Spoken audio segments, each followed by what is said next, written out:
Referring to my defense, continuation offense penalties under section 132. The following offenses under section 132, subsection 1, clause A, clause B, clause C, clause D offenses where evasion of tax more than 500 lakhs, namely 5 crores. Such offenses are cognizable nature, non-bailable. You get my point, sir? Non-bailable.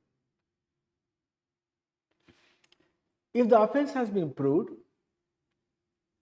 then the imprisonment for a maximum period of 5 years. What are those offenses? Section 132, subsection 1, clause A. Supplying any goods or services without supply of invoice. Issue of invoice without supply of the goods or services. Avails input tax credit using invoices or bills referred in clause B on fake invoices. Availing input tax credit with the receipt of the goods or services. D.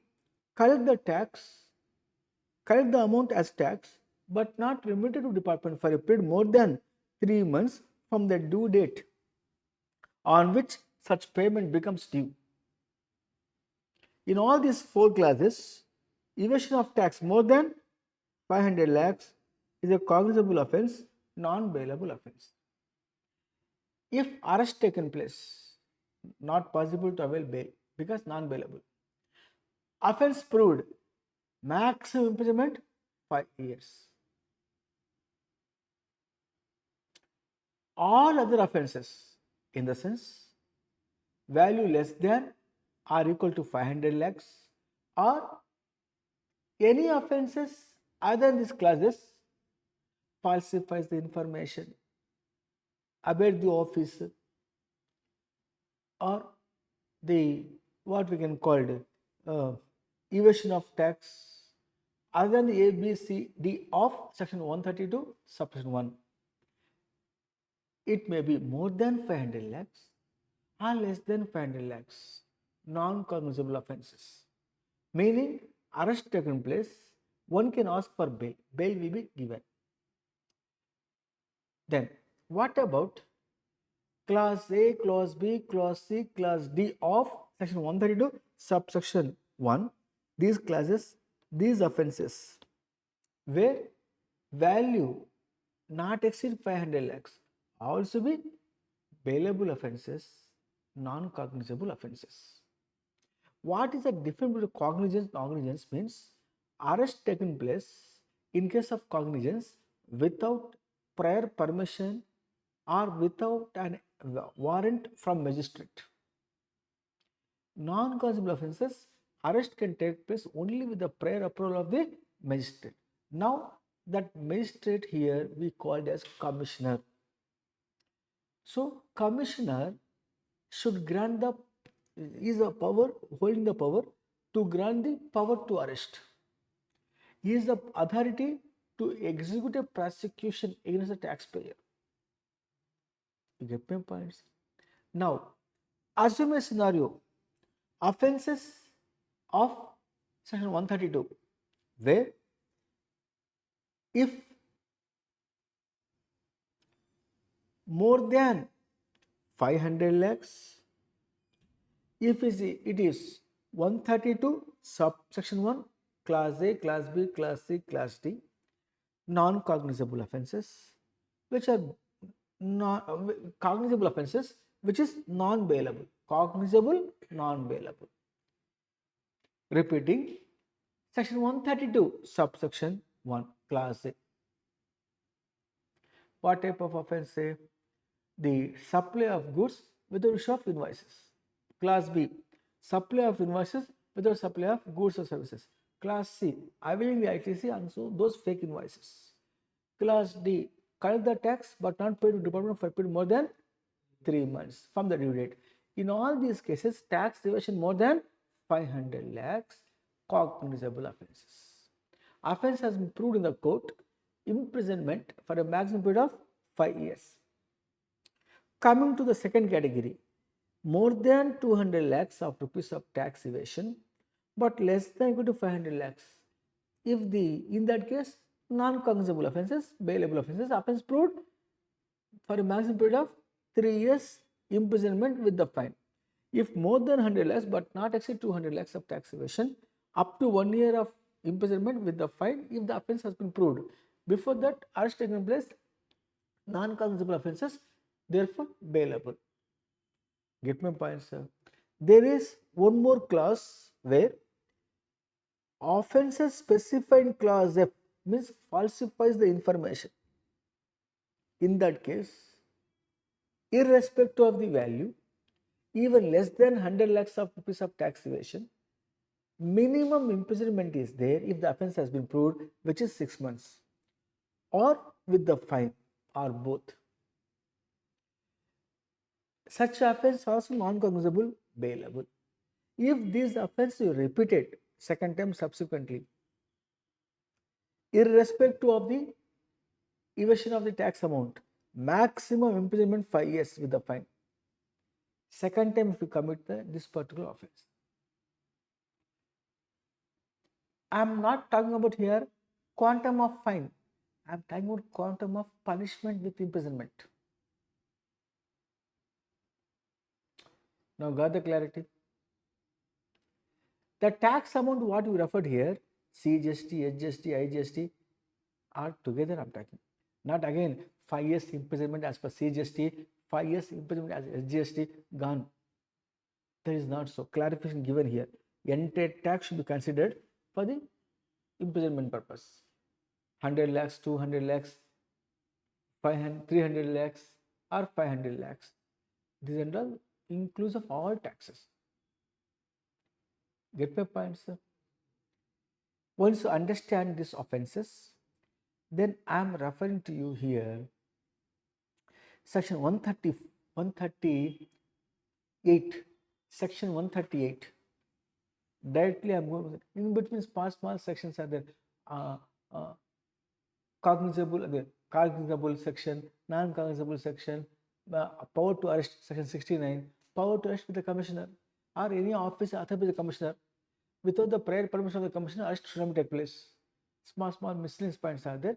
Thereafter, we have the section what we can call culpable mental state, relaying the information. Some small sections are there. That will leave it. Directly I am going to section 138, compounding of offence. There the examiner focuses attention. Exam problems are there, we work out. Compounding of offence. How to understand this compounding of offence? Presenting here, what is the compounding of offence means? Compromise. Department pass the order. I am compromising, sir. Please, sir. I will pay all the taxes, duties, interest, payment, everything you will pay, sir. Close the file, sir. Don't drag it, sir. Knowing the fact that going for appeal, tedious job, time-taking process. Please compromise. Please allow me to pay compounding of fine, thereby compromising with the department. No further proceeding. That compounding is possible before filing the case in the court or during hearing was possible. Mutually parties settled. The settlement case. A case has been generated, case filed in the court, and before decision, the parties are withdrawing from the court. My lord, we are mutually understood. We have rectified our misunderstandings, and we are dropping the appeal. In that case, court will say, okay, you are not going to be furthermore any justice here required. No, sir, already we got justice. Then matter will close. But this compounding not possible after the verdict, means decision. Once granted, compounding not possible. Compounding also not possible second time compounding purpose. Already compounding given, again coming for compounding of offence, not possible. Compounding is not possible, especially the the offender is got convicted, means offense proved in the court, yet to give the judgment. In that case, compounding not possible. Before conviction, before filing the case in the court, or before dispute arises to the any other forum, a compromise. Compounding nothing but compromise. This compromise especially not possible for few cases. That is important in the exam point of view. Compounding of offense not allowed cases. Compounding cannot be given. A person who has been allowed for compounding once already under section 132 class, section 1 class A, class F, class H, class A, class L in this process, or the person who has been accused or committing an offense under this particular so and so, or a person who has been convicted for an offense under this act, or any other class of persons or offences as may be prescribed for you, offense not allowed, a compounding offense not allowed. Any other person, can you give the example, sir? I will tell you, when the officers came for audit investigation, you have been locked them in a room, beaten them brutally, all of them got hospitalized. It's a criminal offense. Department says you are come under category of any other person for whom compounding not allowed. Is clear as that. If there is a case, if compounding is allowed, who will be accept the application for compounding? Once application made by the applicant in the form of GST CPD 01 to section to the Commissioner of Central Tax, Commissioner will be refer the matter to his junior. Hey, Mr. Assistant Commissioner, Deputy Commissioner, or Joint Commissioner, Additional Commissioner. This fellow asking for compounding is, we shall we give or not give the report. The lower authority will submit the report to the Commissioner. Yes, my lord. Yes, my dear officer. He is the right person to get a compounding offense. He is not coming for second time. He is coming first time only. His matter not went to court. Even though court is accept for hearing, but hearing yet to start, or while hearing going on, no problem. Still conviction not taking place. We can withdraw the case. Like that, the reporting authority will report to the Commissioner for compound or not to compound. Second time coming, third time coming, he is a habitual evader. In that case, compounding not possible. Whatever will be compounding allowed, not allowed will be decided by the Commissioner within 90 days of receipt of the application. After that, once compounding has been granted, that amount should be paid. This amount will be fixed by department. What is the amount? I will refer to you. The minimum and maximum limits are there. 25% of the tax involved in it is the minimum, maximum 100% of the tax involved. In that range only, it is should be fluctuate. If so, that amount should be paid within 30 days from the date of the order of compounding has been passed. If you are not paid within 30 days from the date of passing the order of compounding, it is decided as if compounding not taken place. If you not paid within 30 days. Once compound is granted, a tax has been paid, the file closed permanently, there is a protection from the prosecution of the department. Immunity is granted by the Commissioner from prosecution, from the harassment. It is a protection from harassment. There won't be any harassment, there won't be any question. File closed once for all. Because you are agreed to pay all taxes, interest, penalties, and you are surrendering to the department. Department says, okay, go and concentrate in your job, your work, you pay the compounding amount so much. Get my points? Now, here the points going to come in the exam point of view. Cases for which compounding not allowed, one case. Minimum maximum amount of compounding. Minimum how much? 25% of the tax amount. Maximum how much? 100% of the tax amount. Thereafter, here there is the amendment taking place now, which says that from 16th October 2023 onwards, 1st October 2023 onwards. Here you refer. First concentrate this matter only. Yes. Is visible? Not visible. Okay, leave it. Now, where the tax amount involved more than 500 lakhs, where offences fall under section 132(1) class A. What is that? Issue of supply of goods or services without issue of invoice. 132(1)(a). 131(c). Taking the input tax kit on the fake invoices, where invoice has been issued without supply of the goods services. Based on that invoices, ITC availed. Section 132, subsection 1, class C. Or class D, tax collected but not paid to department for a period more than 3 months from the due date. Or clause E, here office offense specified in clause E.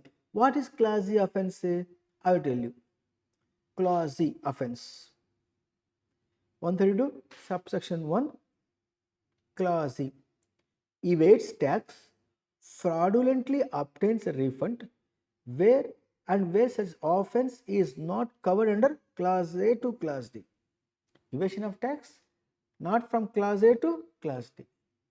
In that case, class E comes into picture. If so, where the tax involved class A, class C, class D, class E of section 131.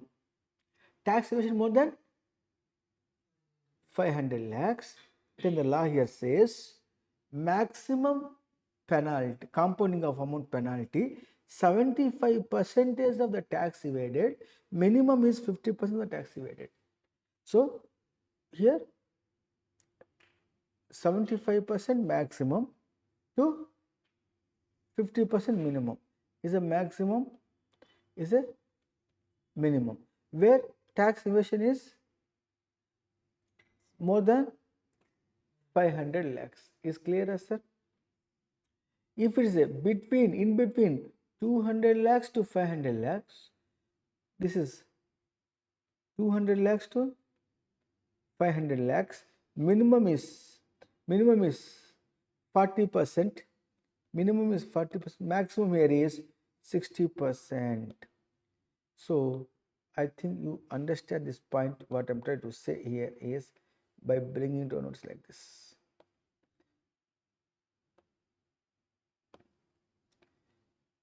Sir, offense what type I said? 132(1)(a). What is that? Supply of goods, service without issue of invoice.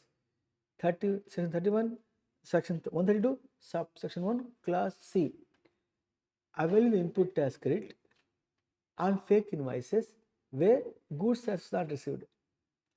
Clause D, tax collected but not paid to department for a period more than 3 months from a due date. Clause E, what is not covered? Class A, Class B, Class C, Class C, Class D will cover under Class E, evasion of tax. In that case, more than 500 lakhs, maximum is 75% of the tax, minimum is 50% of the tax. It's clear? Anything 200 lakhs and 500 lakhs in between that, then the maximum is 60%, minimum is 40% tax evaded tax amounts. These are range has been prescribed. This range has been prescribed. Got the clarity?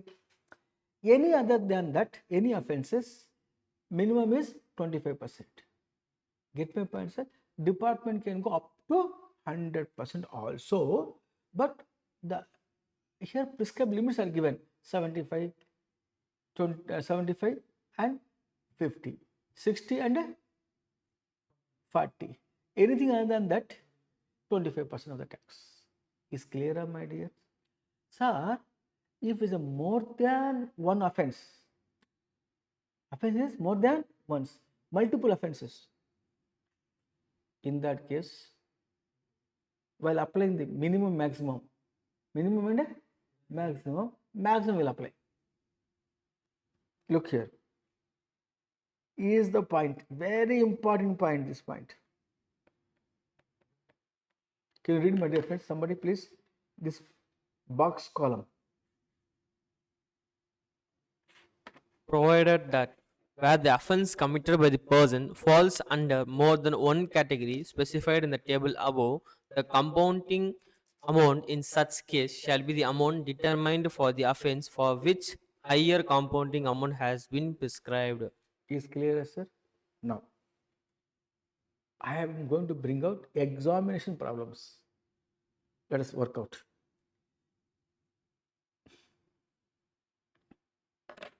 Section 138.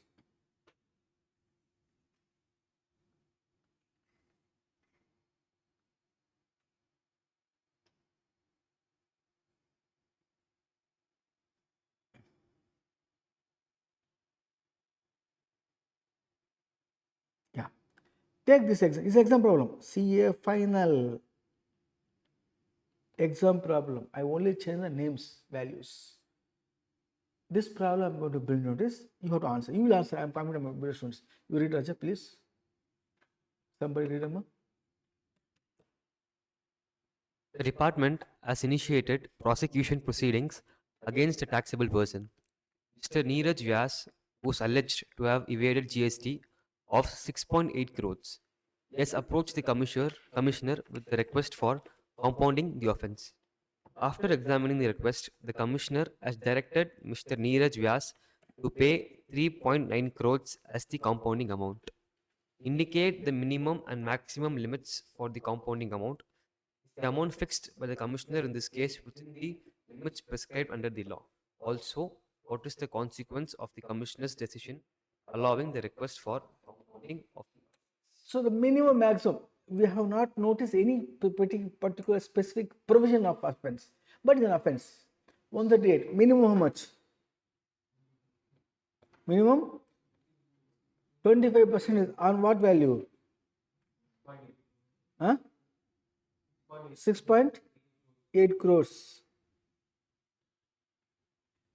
6.8 crore is equal to 1.7 crore. Then the maximum, 100%. Na? Here they mention not mentioned. Let's have evade tax. Under what category you not mentioned? Therefore, 100% is 100% of is equal to. Now, this amount is in between of this amount. So the commissioner levied the amount of compounding offence is within the limits of the law. Yes. Consequences, file close forever. No, relating to any other offences also will close. Relating to this, any offences also will close. Even offences lying, a penalty lying 122 1A on any person, if this is closed for a taxable person, 122 1A also will close. You get me? But is a what we can call consequences. Get my point, sir? Now come back with one more problem. With one more problem. This is examination problem. I am telling you CA final. I copied from there only. Open, I am telling you. Because I want to get more marks in the exam, I have to follow the institute. Is clear? Yeah. Horizon Holidays Private Limited, registered taxable person under GST, State of Karnataka, provides overseas package tours. The company's gross receipts from which tours for the month of March 2025 amounted to 60 crores. Out of 60 crores, 15 crores were received from registered person. The company, while filing GSTR1 for March 2025, tampered the invoice amounts issued to unregistered person under reported 25 crores on account of B2C transactions, thereby understating tax liability by rupees 4.5 crores, that is 18% of 25 crores. In addition, while filing GSTR 3B for the same month, Horizon Holidays Private Limited availed ITC of 0.5 crores on account of fake invoices received without the actual receipt of goods or services. The GST department initiated prosecution proceedings against Horizon Holidays Private Limited for these offences. Horizon Private Limited deposited the tax due along with interest penalty. Deposited 1.5 crores as compounding amount being 25% of the tax evaded and requested the commissioner for compounding of the offence. Even though all other conditions for compounding failed, the commissioner rejected the request on the ground that the compounding amount deposited was less than the minimum required. Examine the case and comment upon the rejection. 8 of the CGST Act 2017 related with relevant CGST. Discuss the relevant legal provisions. Very simple, sir. The B2C, tampered information, tampered information is other thing, anything other than that. How much? 4.5 C. Here maximum is 60, minimum is 40, because 200 to 500. Now further, what is this? ITC. ITC, what category it is? A fake invoices, means 131 C. So how much? 0.5 crores. Total how much? 5 crores. Now on 5 crores, here minimum considered. Minimum how much here? 20. How much comes there? 1.25 crores paid. Whether it is a correct, department rejected, no, not correct. Why not correct? Means 2 or more offences. If 2 or more offences are there, the maximum is the minimum. Minimum, the normal is 25%. If you take into 200 crores to 500 crores, in that category, minimum how much? Minimum. Minimum only I am referring. In the minimum, maximum how to take? Minimum, their alternatives, maximum. 25% minimum, 25%. Or 60 or 40, which is minimum 40. So 40. So one side is 40%, other is 20%. If like that multiples are there, take higher percentage. 40%. 40% on 5 crores. Then the lakh 5. Yes, 5 crores. Is a 5 crores. 5 crores. How much crores here? 2 crore. The minimum requirement to pay how much? 2 crores. But you paid how much? 1.25 crore. Therefore, is below than the minimum. As a result, department taken the action to reject your compounding amount. So, department corrected? Yes. Is the answer one can able to go through in the material available as a solution. Is clear, my dear? With this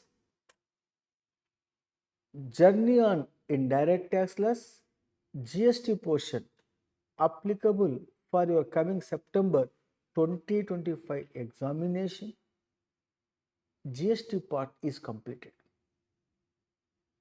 Is clear, sir? Now we are going to go coolly with customs. We have the target to complete customs. Customs valuation for imported goods and duty computations. 2 chapter. Thereafter, export import procedure I will refer. Thereafter, warehousing procedure. For duty drawback, refund. Thereafter, provisional assessment. Isn't it? Provisional assessment. Thereafter, baggage duty. 8, 9th point, FTP. Is clear? We have target and complete, no? Yeah. So the target is what? One by one. You have to say to me, I will be make a note of this. Tell me. Target to complete, what are they?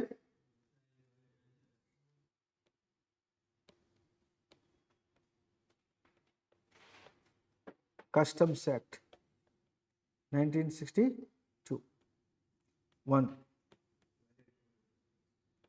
valuation 2,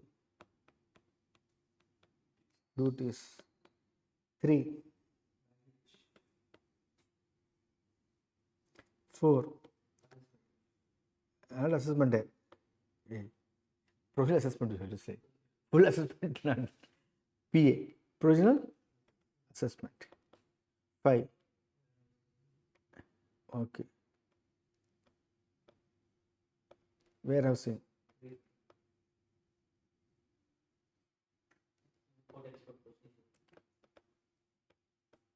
Import and export procedure. Further, I said na, duty drawback over duty. Duty is ಬೇರೆ, duty drawback is different. That's all. The 9th point, foreign trade policy.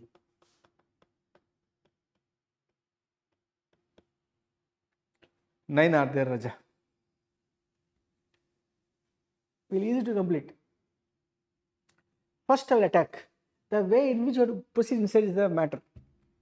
The way in which you have to proceed inside.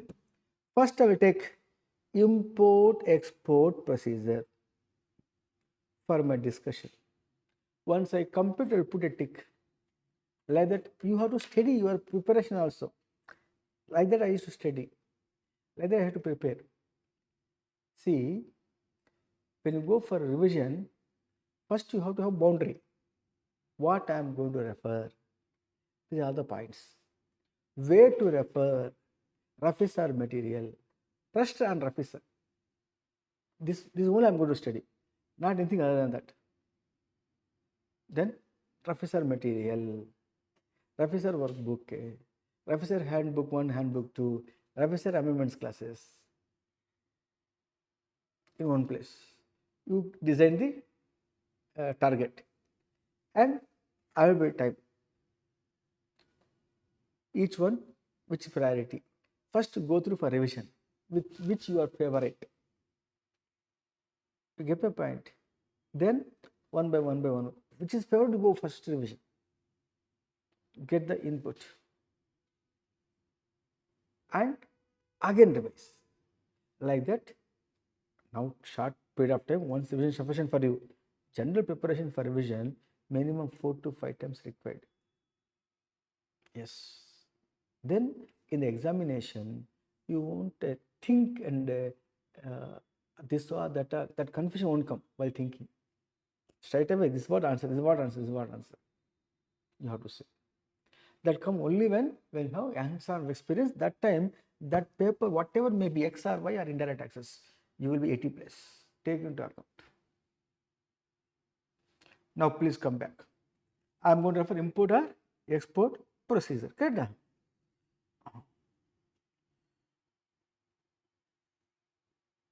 Import export procedure. Sir, there are definitions, many points are there, which I am not going to go in the rapid revision class. Understand?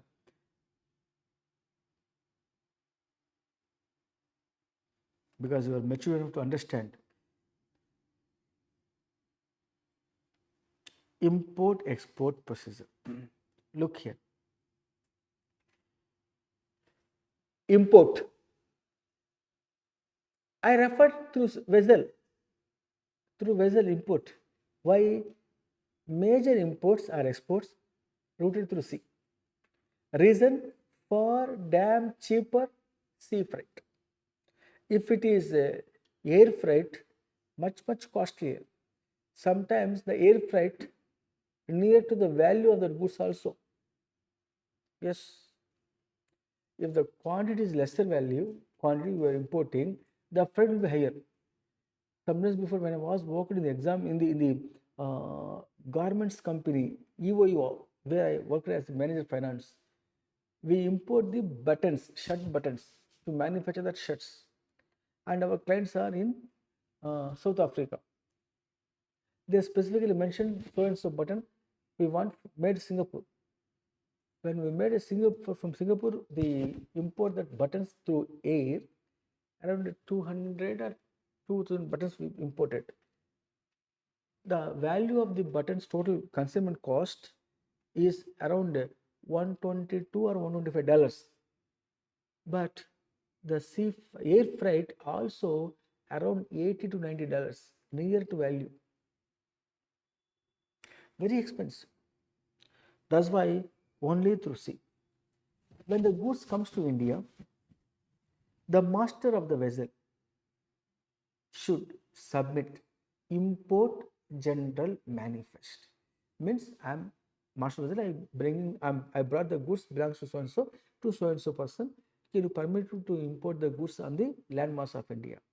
Department verify import general manifest. Once satisfied, entry invoice granted. The goods is landed on the landmass. Importer should submit bill of entry after assessing the value of imported goods and compute the duties thereof. Everything correct. That bill of entry written by the department to pay the duty. If you pay the duty and submit the duty payment proof, the department will permit you to clear the goods by issuing out of custom charge order. Once the goods cleared from that place into India by crossing custom frontier of India, imports completed. But here it is not so that much easy to simply say orally. Cut, put, not that manner. Here requirement is there. Sometimes before CA final level, the question asked in the examination. Explain the import procedure step by step. 1. Vessel should arrive to the or custom station. Master of the vessel should submit the arrival manifest and import manifest. Grant of entry invoice of the vessel. Unloading the goods. Importer should submit bill of entry. Wait. There are two types bill of entries. One white color bill of entry submitted by the importer to clear the goods from the customs then and there. Second one, yellow color bill of entry where the importer is permitted to warehouse that goods. If the goods are warehoused before clearing for home consumption, that warehouse goods are sold to somebody else, not a supply. Supply excludes. You get my point, sir? Now, I have not gone to warehouse. I submit the white color bill of entry. I want to clear the goods then and there. In that white color bill of entry, I should disclose my value of imported goods. My value of imported goods. What value, sir? All our imports measured at CIF value, cost, insurance, freight. All our exports measured at FOB value, free on board. What is free on board? Anything is free in India or globally? No. Then why are you calling free on board? I will tell you. Free on board means assume Indian importer placed the order to buy the goods from, let us say, Russia. Russian exporter manufacture the goods. Who incur the cost? Exporter. Overheads incurred by exporter. Transportation, loading, unloading up to the place of loading into the vessel of the exporter country exporter, namely at Russia. Who incurred? Exporter. All these expenditure till the point of loading that goods on board. Board means vessel incurred by exporter. Up to that expenditure, whoever incurred is incurred. Who is incurred? Exporter. From the importer point of view, free on board. Since the importer not incurred directly, and that goods started to sail from Russia and reached to Indian port, where the importer should make the payment for the goods. That free on board FOB become cost to the importer. And from the exporter country to importer country, there must be transit insurance, there must be transit freight. So by the time the goods reaches the Indian port, it is at a CA value. Free on board becomes cost to the importer, insurance adding, freight is adding from exporter to importer, and another value CA value. That is the assembly value for imported goods, where you have to pay the duty on CA value. Generally, normally, practically, that value denominates in the foreign currency.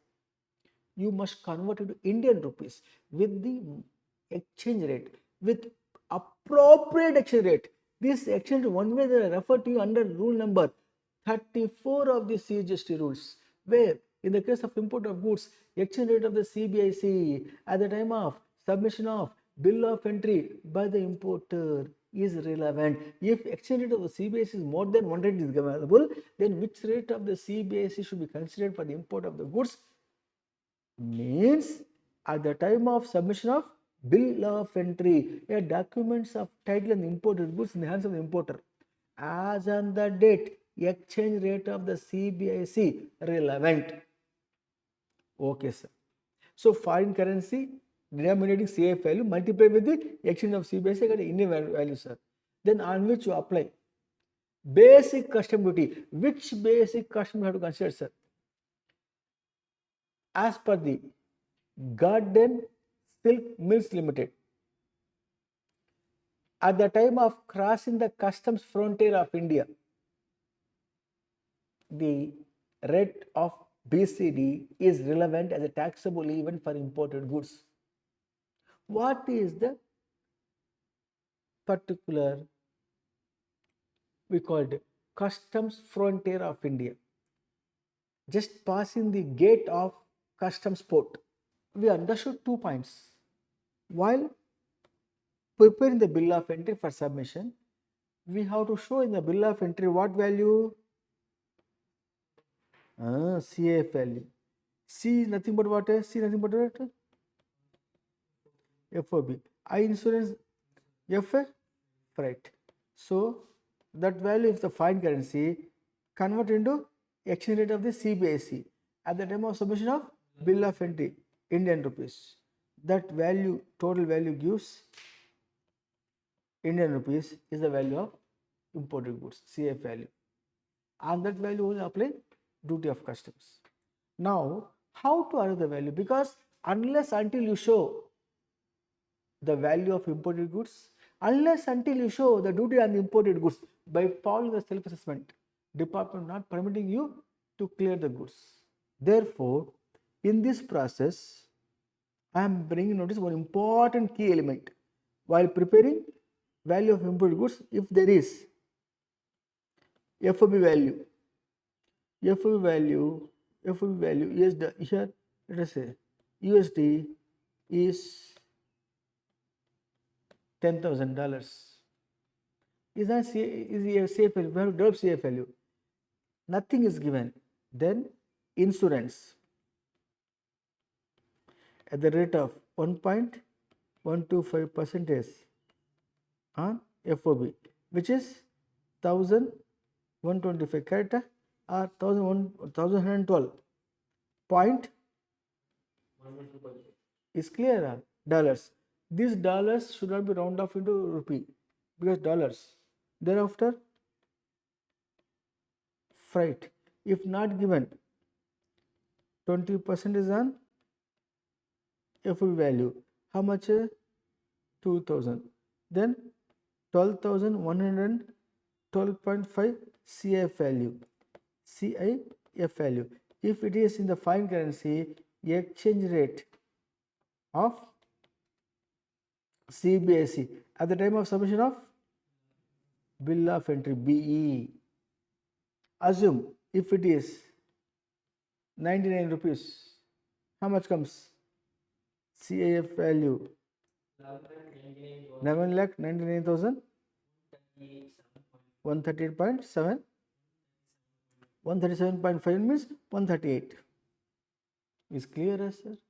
Now on this value you have to apply BCD. For example, 12% on this. How much comes? Quickly, fast. 1,43,000. How much? 897. Then always for imported goods, social welfare surcharge 10% on BCD, which is 14,890. 14,390. Then sum of the values. Duty of custom sum up. Total value how much comes? 57,415. This is the transaction value for IGST on imported goods. IGST 18% on this value. 18% on GST value.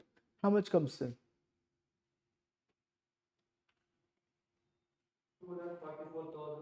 44,330. So this is the landed value. Land value. How much comes from here? 16. Land value. Now this value IGST, which is paid on account of import of goods, if the importer using it, that goods for further supply of taxable goods in India, this is qualified for ITC allowed. Is clear, my dear? Just let that proceed. A layman approach. Furthermore, technically, sir, there are 3 steps I am bringing to find CFL. If the 3 steps you applied all the times, step 1, step 2, step 3, you will get the answer. For finding assembly value, which is assembly value for import goods, CF value. All our export free from export duty. Get my point, sir? There won't be an export. Nowadays, because of tariff master levying the tariff on our imports into India, we are also levying our exports. Our exports, they are levying in their US tariff. We also levying the tariff. We levy the tariff. Thus, no, give the respect, take the respect. If you are not having to have courtesy to give the respect, we won't give the respect. Goods are coming to India from US, we have tariff. Our goods going to their country, export. From us, our export. Our exports free from export duty because ending up foreign currency. Get my point, sir? But anyhow, our exports generally free from duty. If so warranted, export duty will be levied on export only basic custom duty. There won't be any social welfare surcharge also. For import, to compensate the GST in India, we levying additional custom duty under section 3, so section 7 of the Custom Tariff Act, which is par with IGST in India. If IGST in India for the given import nil, IGST on import of goods nil. If IGST 5% in India, IGST on import of goods 5%. If IGST 20% in India, then import of the goods will attract 28%. If the IGST is nil, exempted for the given product, such a product if I imported, IGST on import also nil, said by judiciary in the case of IDEX solution case. Now please come back. Now I am presenting only 3 steps, Raja. 3 steps to arrive the value for imported goods as safe value. What for as safe value? To compute the duties thereon. Why should I compute the duty? Because the value of imported goods and the value of duties under self-assessment, I have to compute and show in bill of entry. What for bill of entry should show? Unless until I submit the bill of entry, I can't clear the imported goods. Unless I clear the imported goods from customs to DTA, import process not going to complete. Get my point, sir? That's why. Step 1. Here. Valuation for imported goods. Valuation for imported goods.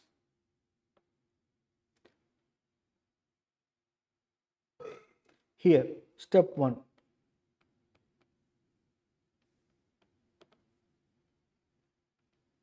Find FOB value of exporter. What is the FOB value of exporter? How to find out, sir? How to find out FOB value of exporter?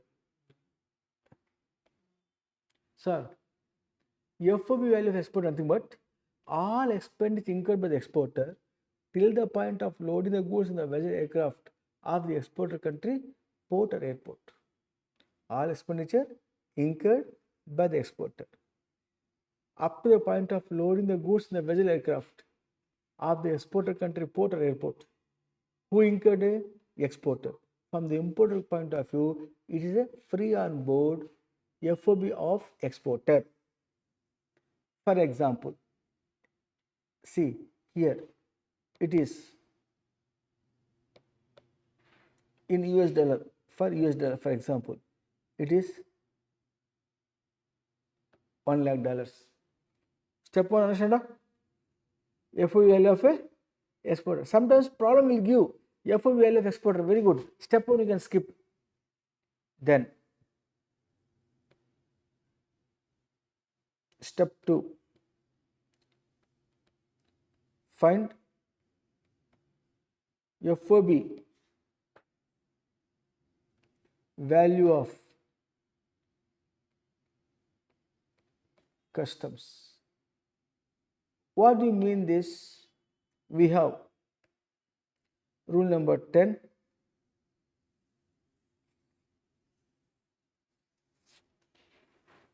Here is there.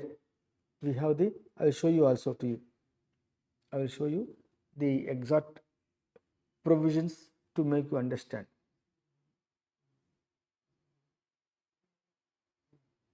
In a minor doubt, Raja, any doubt, ask me. I am bringing you notice the valuation pattern in this process, methods to compute. Here I said rule number 10(1) expenditure. That means rule number 10(1) expenditure means what? Expenditure here means pre-shipment expenditure. Pre-shipment expenditure. Let us say that is, let us say $20,000. So once you got 1,20,000, meaning what? You add some expenditure which is pre-shipment nature. You find the FOB value of customs. I will say that here by taking into account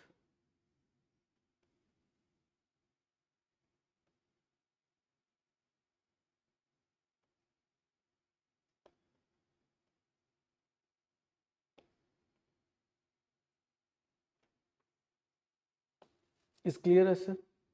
Once you got pre-shipment expenditure, by adding that, step 3 finally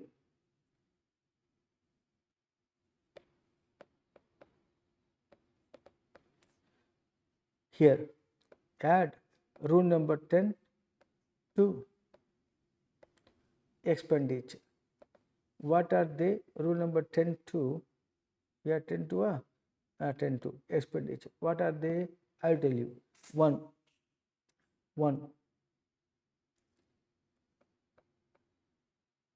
insurance, not known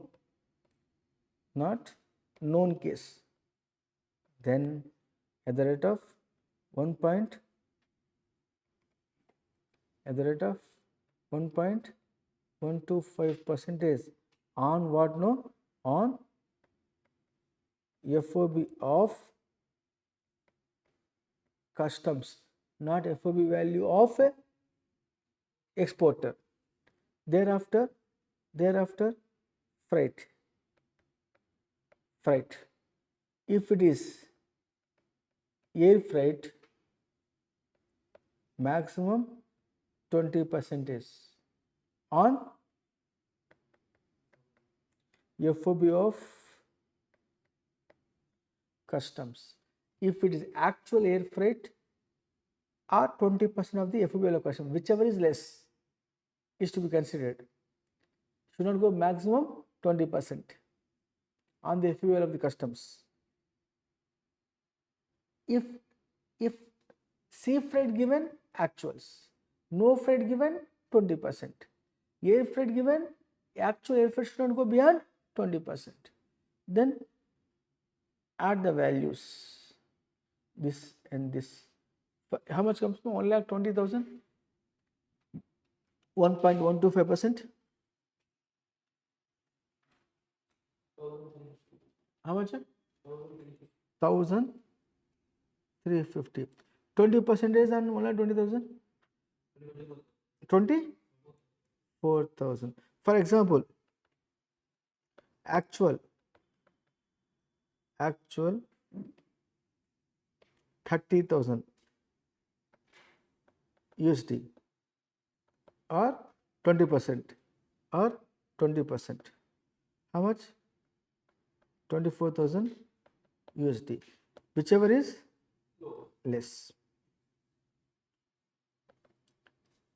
Lesser value should take. Is clear? Then you got a value. How much you got a value here? 1,45,300. It is what a CIF value, which is in US currency, multiplied by CBIC exchange rate per dollar is equal, for example, 100 rupees per USD. My CIF value, Indian rupees. Yes, 1,45 lakhs 35,000. This CIF value you have to show in the bill of entry. Apart from that, you have to find out here 1. BCD, social welfare surcharge, then IGST. All these things also should be shown in the bill of entry. Bill of entry containing CIF value, bill of entry containing the duties. Once you submit the bill of entry, department verified, perfectly calculated, return back to pay. Due date to pay the duty is on the same date. There is no due dates, unlike of GST law. Today return to you to pay the duty, bill of entry, on the same day you have to pay. If you pay by tomorrow, 2 days delay, today and tomorrow.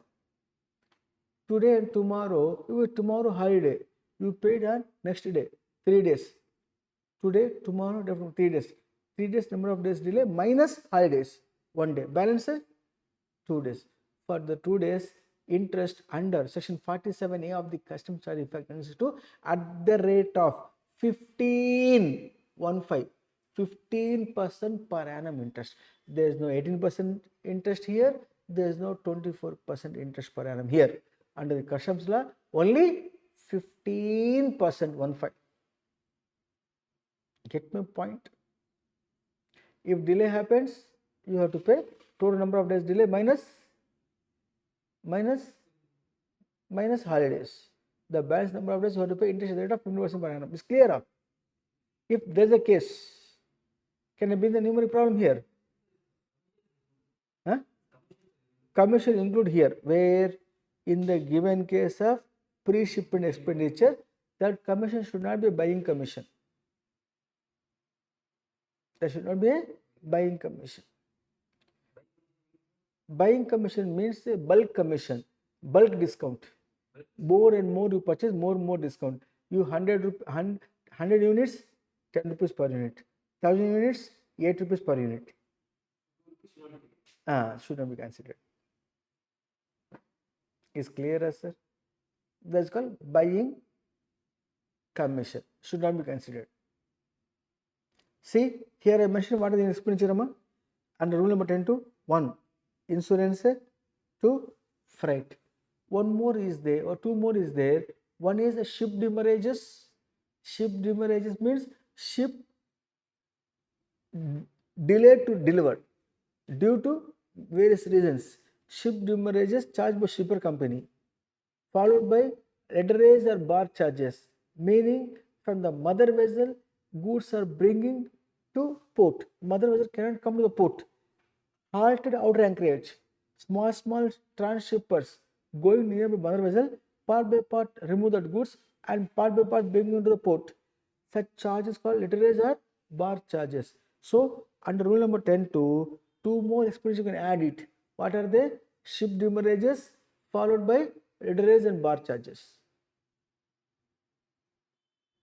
That means here 3 and 4. Ship demurrages, readerage are barge charges is at 10.2, remaining all pre-shipment 10.1.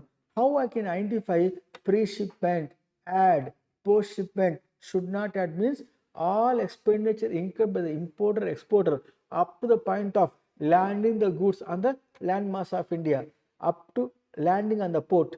All expenditure incurred by the exporter or importer, as the case may be, called pre-shipment, generally addable in the value of imported goods. Is it clear? Shall we take up a numeric problem here?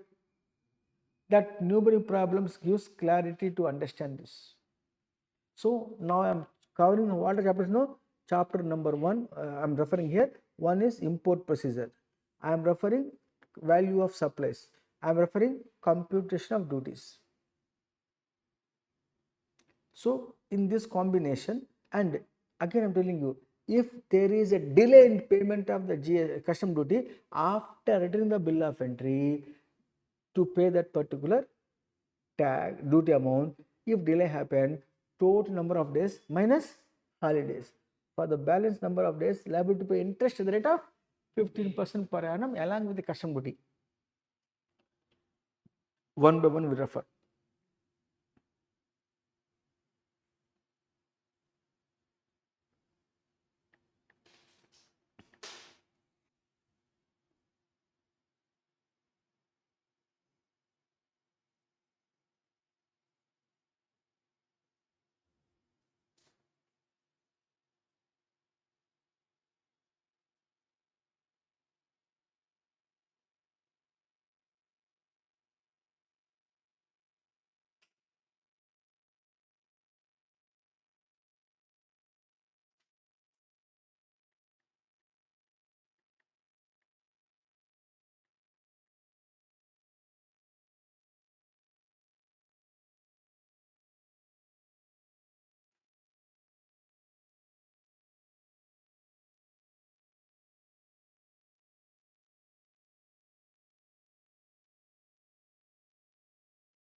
Yes, sir.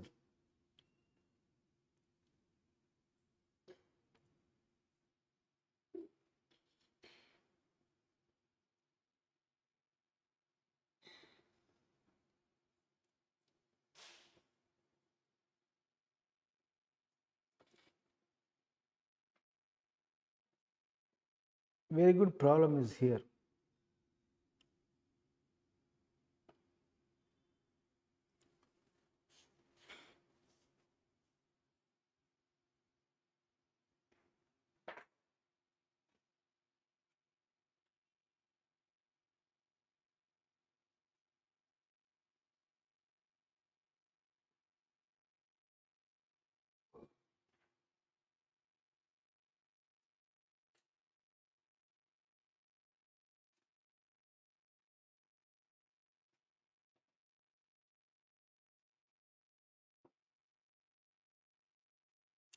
Material itself is there, not required to go to workbook. Excellent problem it is. Can you read, Amma, please? Somebody, please, this problem from the screen. 1 minute, 1 minute, 1 minute, Raja, 1 minute, Amma. Yes, please, my dear. A bill of entry was presented on 4th August. The vessel carrying the goods arrived on 11th August. Entry inwards was granted on 13th August. The bill of entry was assessed on that date and was also returned to the importer for payment of duty on that day. The duty amounting to 5 lakhs was paid by the importer on 22nd August.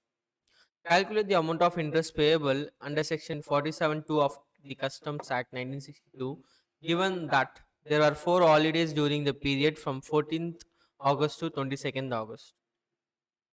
Now, what is the amount? 5 lakhs. Total number of days delay, how many days here means arrived on 11th, okay, 4th, present 4th of August, okay. Now, they given here to confuse you, there were 4 holidays during the period. 4 holidays only should be considered. See, from 14th to August to 22nd August. Now, in the given case, the vessel carrying the goods arrives 11th August. Entry in was granted on 13th August. When 13th August, okay. When they returned back to us, the bill of entry was assessed and also returned to importer for payment on the say on that date. And that means which date? On 13th August. So you have to take 13th August also, not the 14th August. So 13th August, 17, 18, 19, 20, 21, 22, 7 days. Give me a point, sir. Emma? 13th August only have to consider, Raja. 13th, 14, 15, 16, 17, 18, 19, 20, 21, 22. 10 days. 10 days, 4 days holidays. Balance 6 days. What value? 5 lakhs into 15% per annum into 6 days divided by 365 days. 1000 232 232 this amount 1032.3 potla mile 1233 is clear. Is the interest amount you have to pay along with the 5 lakhs when the delay happen. Get my points? Understand? This is while paying the duty delay covering under section 47 subsection 2. Other thing is there, we have one more section 28AA, interest for delay payment of custom duty. Short paid, not paid, that cases means what? I paid the duty, I cleared the goods, then the department says short paid. Instead of paying BCD 12%, you paid only 6%. That difference you pay now. The 1147(2) while paying the duty delay. 28AA duty paid, later on found shortfall which I am paying. In that case, number of days delay should not be considered as reduction. Get my point, sir? Then what should be considered? The period for which interest payable at the rate of 15% per annum here also. From the first day of the month succeeding the month in which the duty ought to have been paid, or from the rate of errors refund, as the case may be, up to the date of payment of such duty. For example, this month, August month, today, 11th August 25, I cleared that goods by paying 5 lakhs duty. Duty paid. And after that, department says in the month of August itself, you will able to pay 6 lakhs, but paid how much? 5 lakhs. Oh, short paid. How much? 1 lakh. Now they asking me to pay now. When they issue the notice to me under 28AA of Customs Act, 10th of September, 10th of September. Then on the same day, 10th September, I pay the tax, custom duty, 1 lakh. I am unable to pay interest? Yes. Number of days delay count? First day. That occurs after expiry of the month for which that particular payment due. Payment due actually in the month of August. The first day of the succeeding month means 1st of September. From 1st of September, 10th of September, how many days? 10 days. For the 10 days, I have to pay interest rate of 15% per annum. Look on the screen. One example.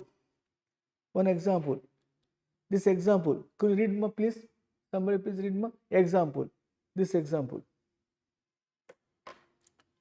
Mr. Lal paid the customs duty in the month of June 1300. It was found by the department officer the actual amount of duty is 15,450 for the June month. Custom duties of 5,150 as demanded by the department has been paid on 31st July. Find the interest on the section 28W of customs. So interest, here interest is equal to again 15% into what value? Short paid how much? 5,150 into number of days delay, that is from first of the succeeding month, July. So how many days? 31 days. Paid, so what? That's what, no? Hey Baba, department going to pay to you only that day they will pay. When they are cutting from us, they will cut from the including the day. So 31 divided by 365. How much comes? 60 rupees is the interest to pay. But here they are not going to issue the notice if the duty amount less than rupees 100. They are not going to refund to you if the amount less than 100. They won't demand you if the amount less than 100. Whereas it is in the case of a GST less than rupees 1000. Less than rupees 1000. CGST. SGST 1000. So less than rupees 2000, no refund, no notice. Got the clarity? So it is in the process of arriving the value of imported goods, delay happened, or duty paid, short paid, pay the interest. Is clear? Now I am talking about preparation of bill of entry, where I am going to show the value of imported goods. How many steps? 3 steps. First, find the FOB value of exporter. 2, FOB value of the customs. 3, CF value. While find the CF value, apply insurance. If not known, 1.125% on the FOB value of the customs. If freight, air freight given, actual air freight should not go beyond 20% of the FOB value of customs. If not given, 20% of the FOB value of the customs. And if it is a ship beverages, add along with that. If returns bought charges, along with that add and arrive the CF value. Is in foreign currency converted in Indian rupees with exchange rate of the CBSE at the time of submission of the bill of entry by the importer. BCD for imported goods, taxable event, date of bill of entry or date of entry inwards gone to the conveyance, whichever is later. Is clear? These are the parameters. If good enough, out of 15 marks of customs, 20 marks totally customs FTP, 5 marks FTP to 15 marks customs. Out of 15 marks, 5 marks yours. Is a valuation with thorough. Get my point, sir? Now bring into notice numeric problem. See, in the rapid revision class, I worked on so many problems. Problems only makes perfect to us.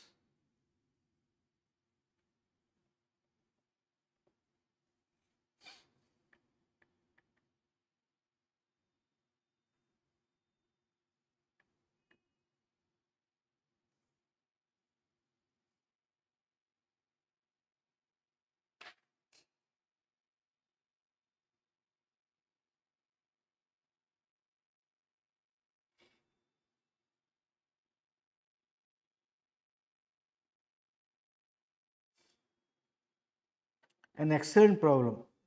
Very, very, very, very important problem. It is CA final problem. But one thing is very appreciable in your CA final is considered the customs for 15 marks, relevant portion only incorporated. Otherwise, customs are very big compared to GST. Customs big, but relevant portion only incorporated. From the relevant portion, they are asking the examination regularly one valuation problem. Maybe valuation come custom duties or compute the custom duties. Valuation followed by custom duties very big problem. Minimum 8 marks will appear or minimum 7 marks will appear. Now please come back. Yes, please read Amma, somebody please. Yes. Compute the assessable value, the total customs duty payable under the Customs Act 1962 for an imported machine based on the following information. Cost of machine at the factory of exporter, rupees in dollars, 20,000. Transport charges from the factory of exporter to the port for shipment, $800. Handling charges paid for loading the machine on the ship, $50. Buying commission paid by the importer, $100. Lighterage charges paid by the importer, $200. Freight incurred from port of entry to Inland container inland depot. container depot, ICD, $1,000. Ship demurrage charges, $400. Freight charges from exporting country to India, $5,000. Additional details. Date of bill of entry, 20th March. Exchange rate is 60 rupees per dollar. Date of entry inward, 25th Feb. Exchange rate 65 rupees per dollar. Determine the assessable value in rupees. Ayan, we say assembly nothing but what? CFL. Is clear, sir? Now we work out, taking your help here. First step what? First step FULFA export. First we have to have step 1. Step 1. In that, this cost of the material add or not? Yeah, $20 plus transport from factory to exporter country. Yes. Thereafter, handling charges. Yes, at the exporter country. Buying commission? No. So with this, how much you got? 20,850. Thereafter here, letterized brush. That's all. So step 1 is clear. Add the pre-shipment expenditure from the exporter country to importer country up to the place of importing the into India. So letterized bar charges, rule number 10 to expenditure, not 10 1 expenditure. Freight incurred from the port of entry to inland container depot, post shipment expenditure, not includable. Ship demurrages, 10 to expenditure. So freight charges from export to India, rule number 10 to expenditure. Then this itself is what? Step 2. FOB of customs. How much? 20,850. Thereafter, I will put here 20,850. FOB of customs. Clear, Amma? To that, rule number step 3 expenditure. Step 3. What is that? Insurance, freight. Here is there a freight. Export to India. How much? Sea freight, actuals. Ship demurrage add. How much? 400. Freight incurred from the port of country India. How much? 1,000. Letterized bar charges also addable.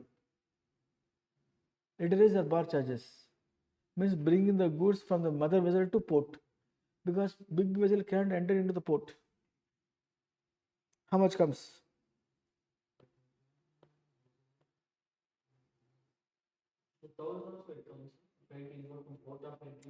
Port of entry.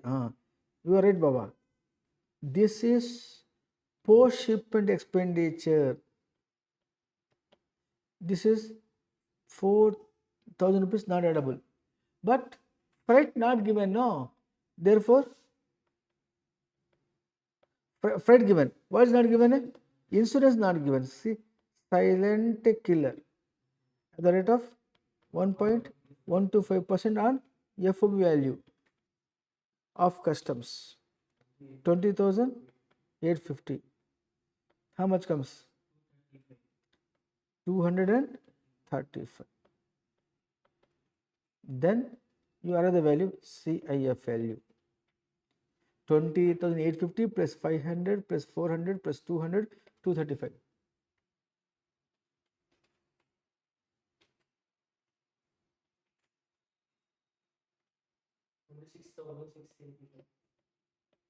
Is clear up, my dear? Putting here. Mike. Yes. Sir, the post charges you didn't take inland resident. We not taken. We didn't take. Taken. He already pointed out. I cut this. See. And the post charges what section?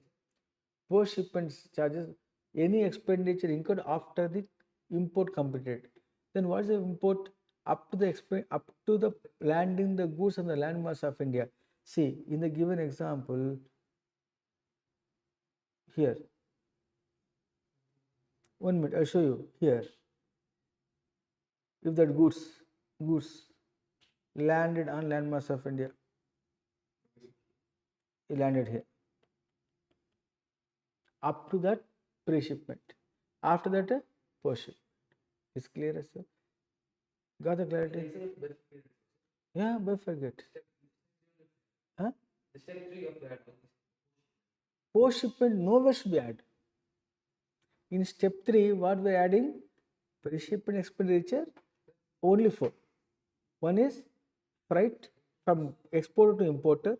2, insurance from exporter to importer. 3, ship demurrages.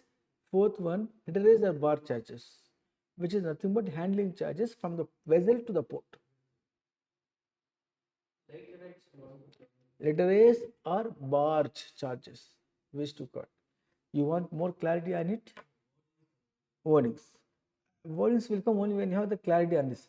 Letterage charges or barge charges, which to call. I will show you. I will make you understand this. When a vessel comes to port, because of its size, it is halting outer anchorage. Here is a port. It is away from here. To bring the goods into this port, small vessels, we call transshippers, going near to the mother vessel and unloading the goods and bring to India. Here in the port is called letterage or bar charges.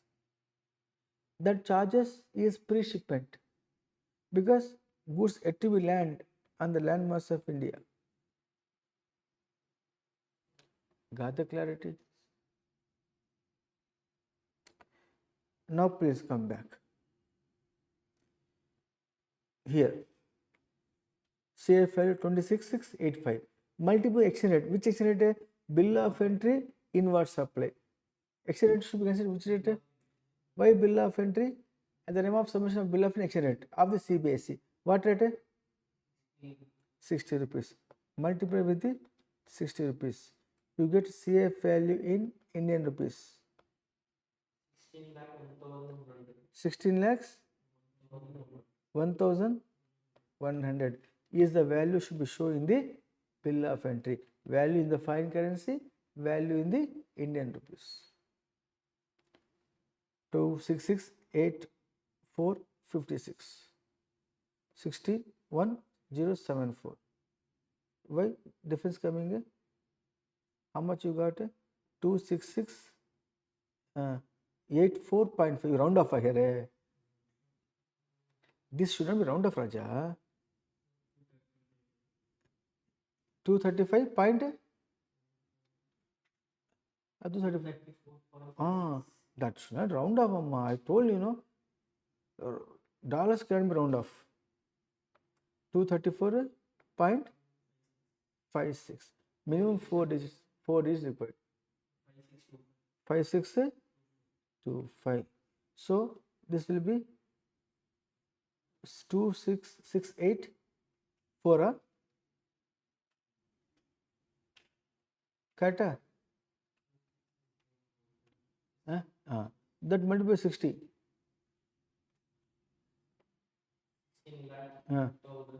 How much? 16 lakhs? 1070?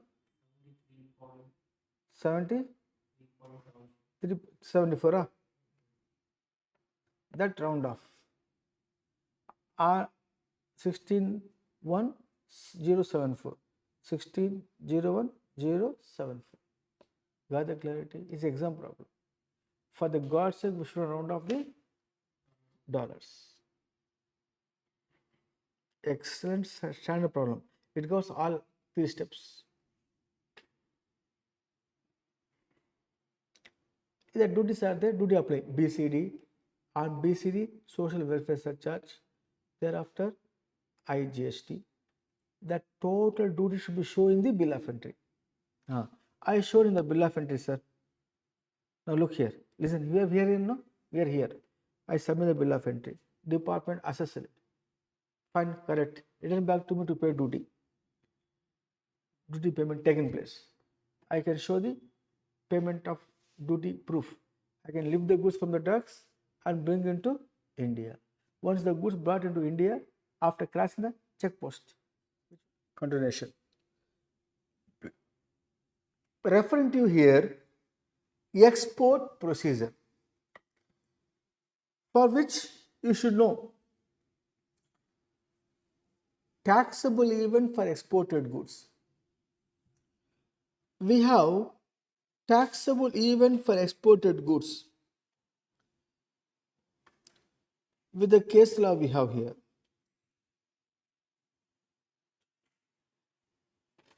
Taxable event for exported goods in simple terminology.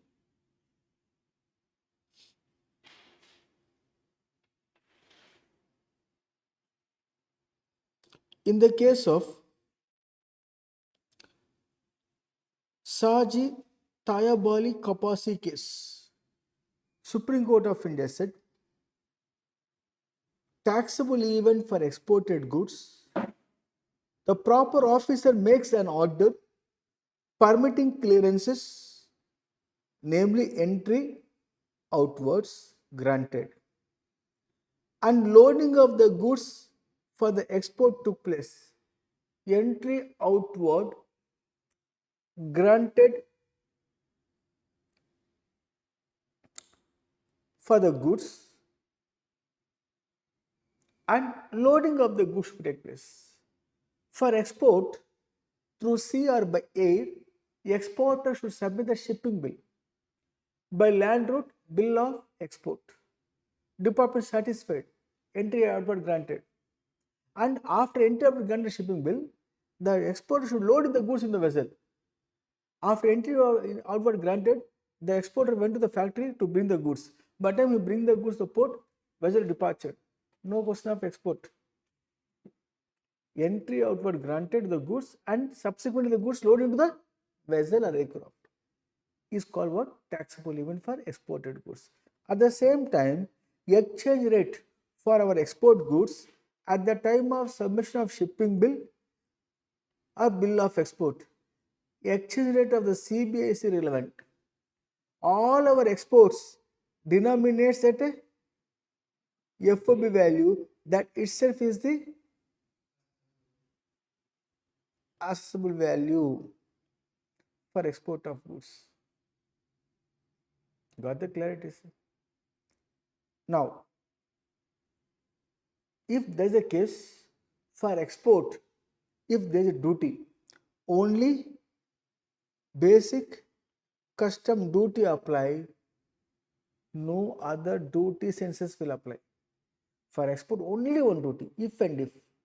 That too, if levied. Otherwise, free from export duty. Otherwise, free from export duty. Even the BCD does not carry social welfare such, does not carry. Only BCD for export. One problem was their exam problem. We work out now, right now. That gives clarity on exported goods, FOB value basis, valuation of exported goods.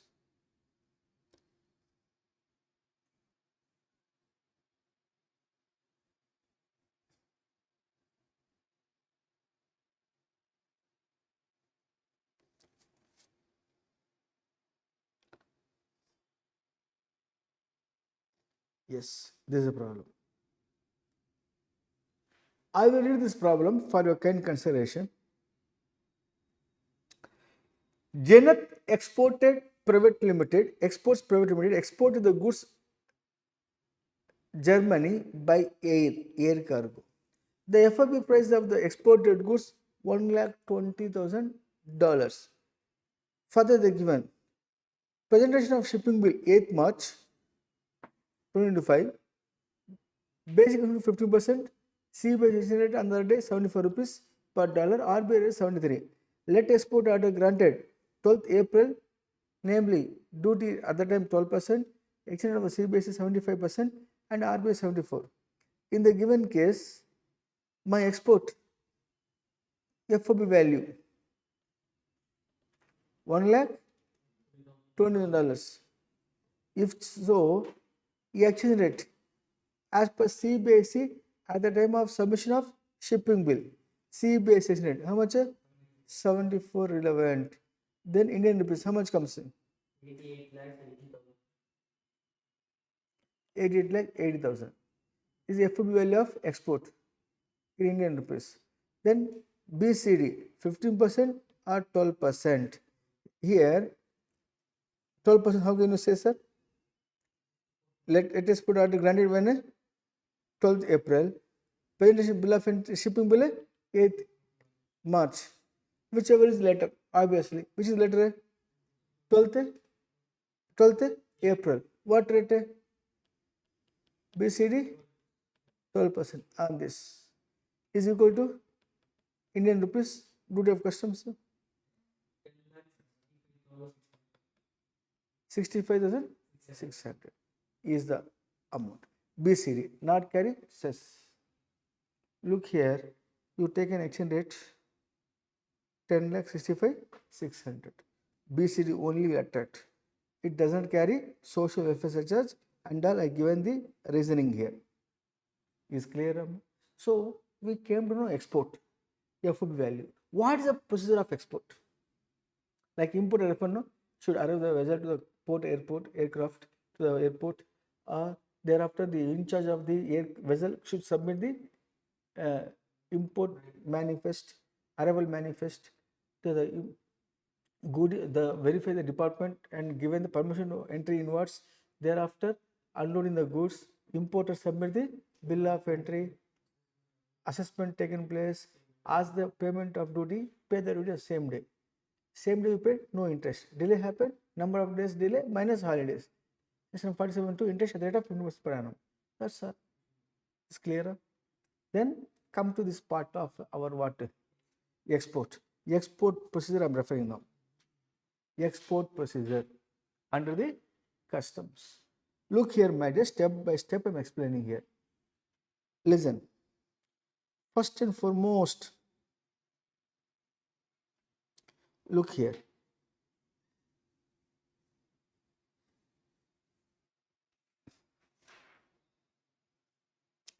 For export measure offence, there must be entry outward granted to the vessel. Listen, entry outward granted to the vessel. How the Department of Customs knows that so and so company vessel departing on so and so date from the Chennai port, for example? There is steamer agent. Steamer agent who is on behalf of the vessel company need to submit an application for the want of entry inwards. There is a procedure here. Need to submit entry outward. For entry outward, a requisition letter for departing of the goods.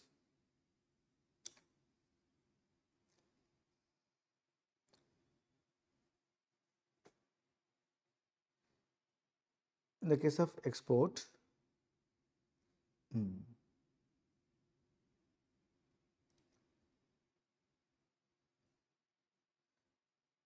when entry outward comes into picture, it is then the initial pages, entry outward to the conveyance. There it comes into picture.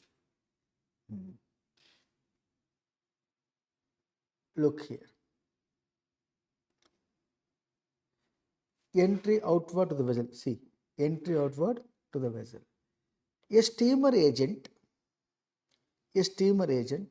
file application for entry outwards 14 days in advance so that intending exporters can start submitting shipping bill. Meaning what? Here, in the given case, steamer agent already submitted application in the office of the customs, Department of Customs. My vessel is intended to be go maybe another 14 days period of time from now, departure into US. Could you please permit entry outward to my conveyance? Like that, a requisition should be made by the steamer agent. Based on requisition, then the custom department will grant what? Entry outwards to the vessel. After that only, loading of the goods into that vessel takes place. Suppose shipping bill submitted by the exporter before entry outward granted to the vessel, then the shipping bill is deemed to be submitted the date on which entry outward granted to the vessel. Is clear? Then exporter manufacture the finished goods need to submit shipping bill in the office of customs to seek the prior permission for exporting the goods. Then department will issue letter of let export order to the goods. Let export order to the goods. Before that, the entry outward granted to the conveyance based on the requisition made by the steamer agent 14 days before intended to departure. Is clear? Now, the manufacturer who obtained shipping bill on which permission called what? Let export order. While submitting such a shipping bill, he should support the documents, export invoice, packing list, certificate towards quality of goods, ECGC, export credit guarantee corporation insurance claim for non-realization of the payment. Thereafter, this is what this point. So once you submit all the supporting documents, department verifies that permission granted, let export order. After that, finished goods can be, with the help of clearing and forwarding agent, clear the goods from the factory, carry the goods to the ICD, Inland Container Depot, is export gateway, where the goods are just temporarily kept before export.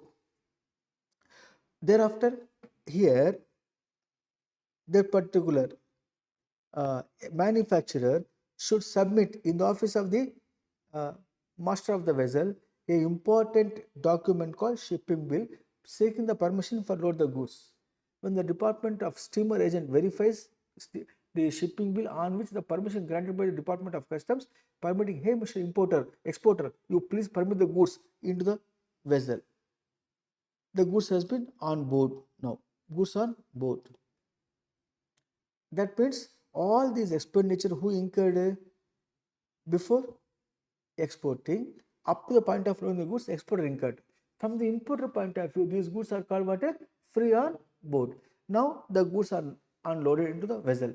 As a proof of delivery of my goods, the department of particular vessel in charge will grant to me bill of lading. Bill of lading is a documents of title on the import and the goods which I am exporting. I hand over the goods, they give the receipt to me. If I hand over the goods to lorry wala, he will give the lorry receipt. If I hand over the goods to railway authorities, they will issue railway receipt. If I hand over to the in charge of the vessel, this particular bill of lading. If the goods are handed over to the aircraft vessel, master of the vessel, they will issue airway bill. So once I got the bill of lading, the goods are there in the vessel. The master of the vessel should submit what? Departure manifest in the office of customs, meaning it containing detailed shipping bills whose goods permitted to load into the vessel. After loading, they issue the bill of lading copies that detail exporter, importer, quantity of the goods, country of origin, country of destination, the details. It's called departure manifest. Once the departure manifest is submitted in the office of the customs, they verified, properly, everything is good. You are permitted to export the goods. So with the knowledge of the customs, the goods has been moving from India. In that case, the department finally issued let export order to the conveyance. After obtaining master of the vessel, the goods can be move from that particular port towards destination. Get my point, sir? Here, India means what? India means here, for example, up to 12 nautical miles from the baseline. If the vessel crosses 12 nautical mile, export taken place. Exporter asks for duty drawback. Even before crossing this into the 12 nautical mile, if the vessel sunk in the water, can I claim duty drawback? Is it export? The law of the land here says it is not export. Rajendra dying a spinning mill case, Supreme Court of India said before crossing the 12 nautical mile, if the vessel sunk in the water within 12 nautical miles, not export. Get my point, sir? Now, this is what export in nutshell for your exam point of view. We identified all the points. Now, export completed, import completed, valuation completed, types of duties also completed from the exam point of view. Get my point, sir? So, now furthermore, what we left over here is warehousing procedure, followed by refund of duty, thereafter provision assessment, namely assessment, thereafter duty drawback, then baggage duty. The four conducts is clear, what I'm telling you. Now, in this process, I am bringing notice warehousing procedure. Warehousing procedure. Very, very simple, sir. Look here. Look at the screen. I am just going into the exam point of view. Warehousing is a big one. Detailed manner I am not taking. From the exam point of view, if exam question comes, how to answer. The goods imported can be cleared for home consumption or can be cleared for warehousing. Warehousing na yellow color bill of entry. Meaning what? Duty on imported goods deferred into future period. Is clear, Baba? Up to what extent you can defer if the goods are worthy to stuff in the warehouse for a maximum period of 1 year. In the meantime, up to 90 days from the date of warehousing, no interest. Beyond 90 days, from 91 day onwards, there is interest, which is again the rate of 15% per annum. Is it clear? Till the rate of clearing the goods. Now, what is a taxable event for warehoused goods? No doubt, exchange rate is considered at the time of submission of bill of entry. Which bill of entry? Mother bill of entry. What is the mother bill of entry? Yellow color bill of entry. See, that also called as the mother bill of entry or yellow color bill of entry. This bill of entry, when submitted for warehousing, as on the date, exchange rate relevant. Exchange rate relevant.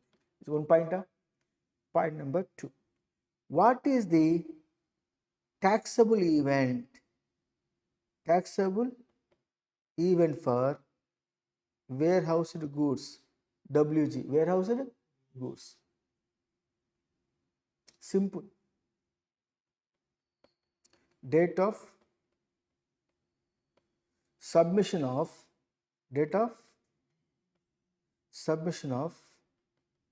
X bond bill of entry.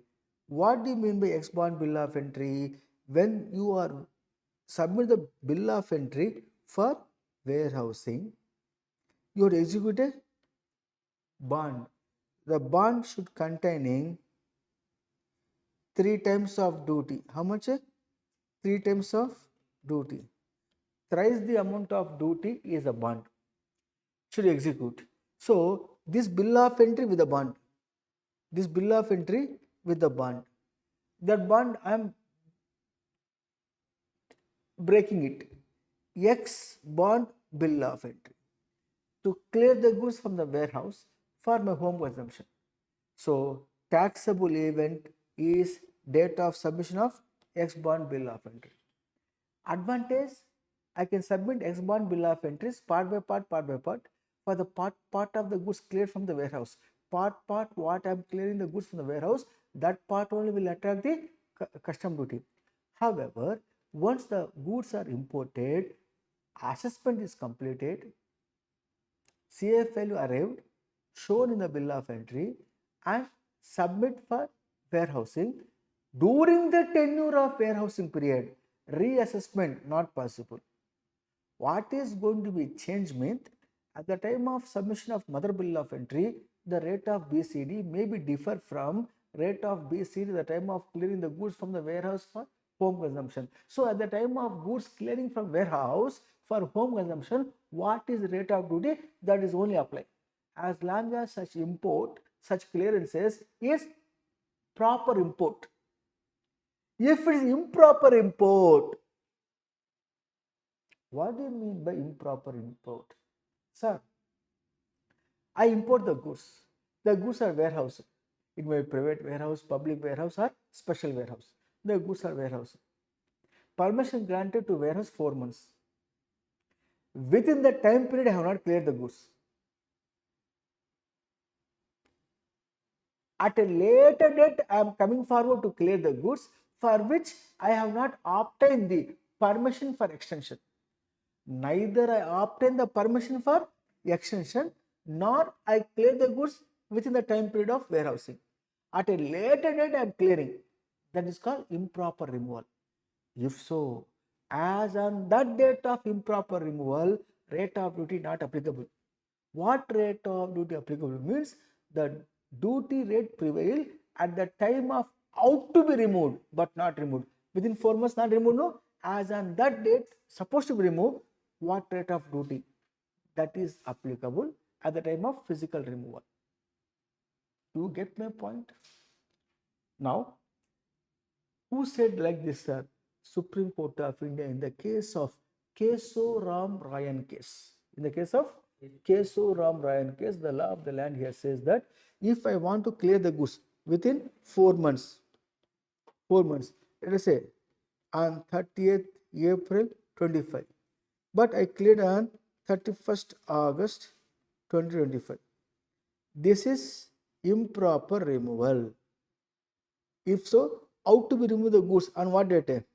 On 30th April. As on that date, rate of duty is applicable at the time of clearing physically.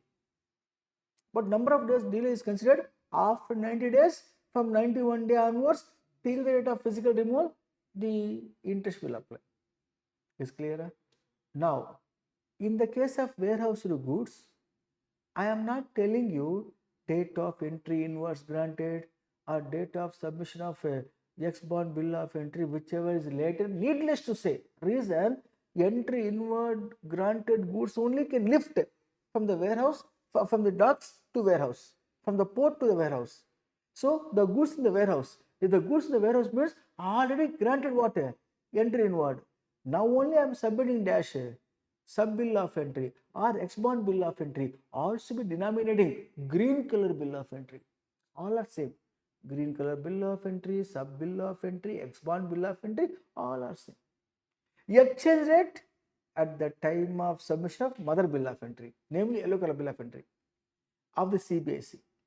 Taxable event for warehouse goods at the time of submission of ex bond bill of entry to clear the goods from the warehouse for home consumption. Got the clarity? How long the goods can be kept in the warehouse? For a period of 90 days without interest. With the interest for a maximum period of 1 year. Interest will apply after 90 days of expiry. From 91 day onwards till the date of payment. What rate of interest? 15% per annum. It is not going to be changed. Is it clear, my dear friends? If that is the case, how we should proceed? I will bring a problem to notice. A problem I will bring, and 2 or 3 case laws are here, and case laws are important exam point of view. CA final case laws asking from the customs law. Decide the case with the help of decision case law if any questions are appeared. Only case law specifically not asking from the GST law in the exam point of view. So a numeric problem that gives more clarity on this. Is clear, sir?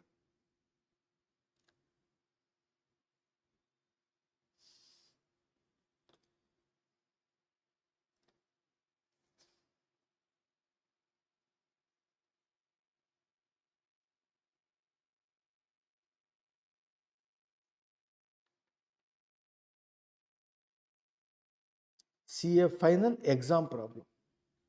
See a final exam problem. I would request you to read. You please read, Amma, please. Dynamic persons. Read, Raja. Vipul imported certain goods in May. Wipro bond bill of entry was presented on 14th May. 1 minute. Why not recording? Not there? Power? Switch? There. No speaker? Hello. Now it's coming. Vipul imported certain goods in May. An intro bond bills of entry was presented on 14th May, and goods were cleared from the port for warehousing. Assessable value on that date was US $1 lakh. The order permitting the deposit of goods in warehouse for 4 months was issued on 21st May. Vipul deposited the goods in warehouse on the same day but did not clear the imported goods even after the warehousing period got over on 21st September. A notice was issued under Section 72 of the Customs Act 1962, demanding duty and interest. Vipul cleared the goods on 14th October. Compute the amount of duty and interest payable by Vipul while removing the goods on the basis of following information: rate of exchange per US dollars as notified by the Central Board of Indirect Tax and Customs on 14th May 65.20 paisa, on 21st September is 65.40 paisa, 14th October is 65.50 paisa. Basic customs duty on 14th May is 15%, on 21st September is 10%, and 14th October is 12%. Integrated tax leviable under Section 3, Subsection 7 of the Customs Tariff Act is exempt. Ignore agriculture and infrastructure development. Just see a final problem, Amma. You work out. Simple. Goods are warehouse. When goods are warehouse? Warehouse for 4 months. Issued Vipul deposit the goods in the warehouse on the same day, means 21st May. But did not clear the imported goods even after warehousing period got over on 21st September. So, May, July, August, September, correct. That when they cleared the goods, 14th October is improper removal. 14th October, rate of duty improper. Out to be removed but not removed? First, 21st September. What is the rate? Is applicable as a taxable event. Is clear? Exchange rate. When the warehouse 14th May, the interpart bill of entry submitted. On that date, exchange rate of CBSE. How much? Yeah. So, applicable. That means you got it now. Here, $1 lakh USD into 65 65.20 paise. Value in Indian rupees 65 lakh 20,000. It is unaltered value once the warehouse taken place. Now, as you rightly are aware of that, duty rate you are aware of that. What rate duty? 10%. 10% you apply 6 lakhs 52,000 plus what? SWS. Is a BCDM. It always goes hand in hand. SWS, social welfare surcharge, 10% on this, on BCD, 65, 200. Total duty 7 lakh 17,200. Is clear? So 7 lakh 17,200 we got. Now coming to the interest, that fellow not given rate of interest, we should invite what rate amount? 15% per annum. 15% per annum. From which date? First from rate of deposit. When deposited? 21st May. So the date also inclusive. Okay. Now, if there is a case, May month, how many days? 31 minus 20. The balance is 11 days.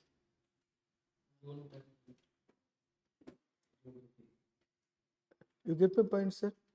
Otherwise, you just go ahead. I'll tell you. From the day one deposit into warehouse. 90 days time period. Okay. Thereafter, May. Or June 30. July 31 days.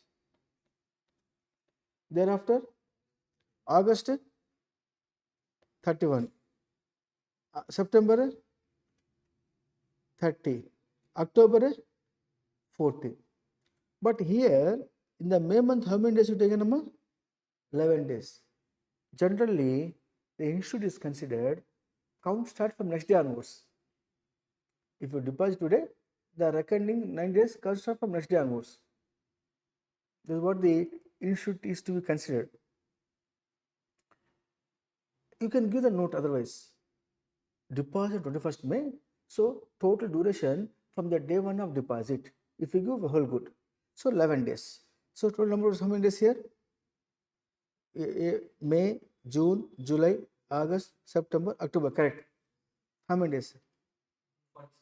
147 days. Less 90 days. The balance 57 days. But the institute wala considered 56 days only.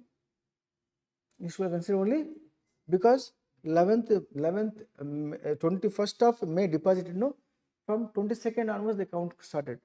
This is what they have taken. I think they have done the same thing only. Number of days, see, 56 days taken. For us, coming how many days? 57 days. So I will follow the institute material. I don't want to confuse you people. Today deposited, na, count taken from next day. Therefore, it will become 10 days. Then it becomes 146 days. Therefore, number of days delay 56 days. Always I will go with the institute, amma, unless it is conceptually deviating. So 56 number of days delay. Therefore, 7,17,200 interest is equal to into what rate? 15% into 56 divided by 365 days is equal to how much comes? 16,505 is the amount of interest you have to pay off. Is the amount of tax you have to pay. So 7,17,200, then amount of interest 16,505. Exact rupee to rupee will match. Only my request, considered if today deposited, number of days purpose, next day onwards. Is clear? Any difficulty? With this warehousing, main area is completed. Now coming to a concept of warehousing without warehousing. Meaning what? Without executing a bond, thrice the amount of the duty, if the goods are lifted from the docks, warehouse, without following the process of warehousing, is called what? Warehousing without warehousing. One more case lies here.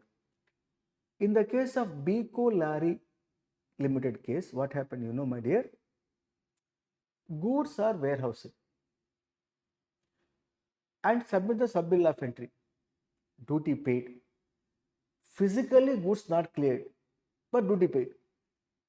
When the goods are lying physically in the warehouse after payment of duty, with the permission from Department of Customs, he came after a couple of days to clear the goods. This is with the prior permission. Department of Customs says, now physically you are clearing the goods, rate has been increased, BCD, difference rate of you have to pay. Repeating, I warehouse the goods and on time I cleared the goods by payment of duty, but physically not cleared, for which I taken the permission to come and clear at later date. And when I came at later date, the rate is increased. The difference rate of duty, they are asking to pay the duty. Am I liable to pay difference rate of duty? The law here says, no. Warehouse goods means duty levied but unpaid. These goods are duty paid goods. Physically lying in the warehouse does not mean that warehouse goods. Therefore, differential rate of duty not applicable. differential rate of duty is not applicable, said by the judiciary in the case of B. Kolari case. Got the clarity? The main core area I have covered, Raja. From the exam point of view, rapid revision class, I have taken extensively the warehouse. With this, what things we completed? 1. Import procedure, export procedure, valuation, duty of customs, followed by warehouse. Left out 4. What are the 4?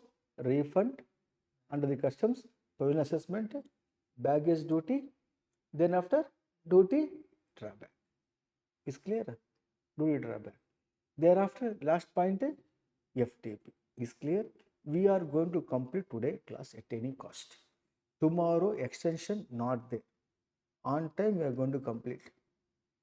Because taking the extra hours, keeping in mind your examination nearby, I have to complete. Please cooperate, Amma. We'll complete. We'll go up to 6 o'clock, 7 o'clock, or 8 o'clock maximum. We'll complete this. Now I am referring to you refund of custom duty. Section 26, Section 26A, and Section 27. Refund of custom duty.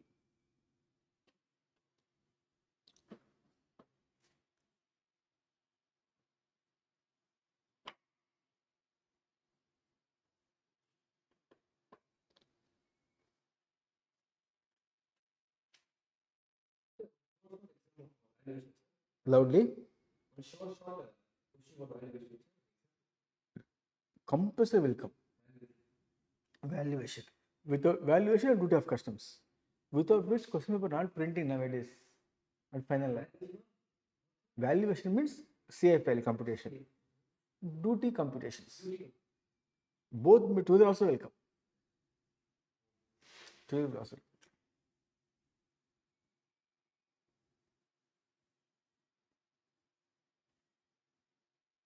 Now referring to refund of customs duty. There are 2 cases. 3 cases are there in fact.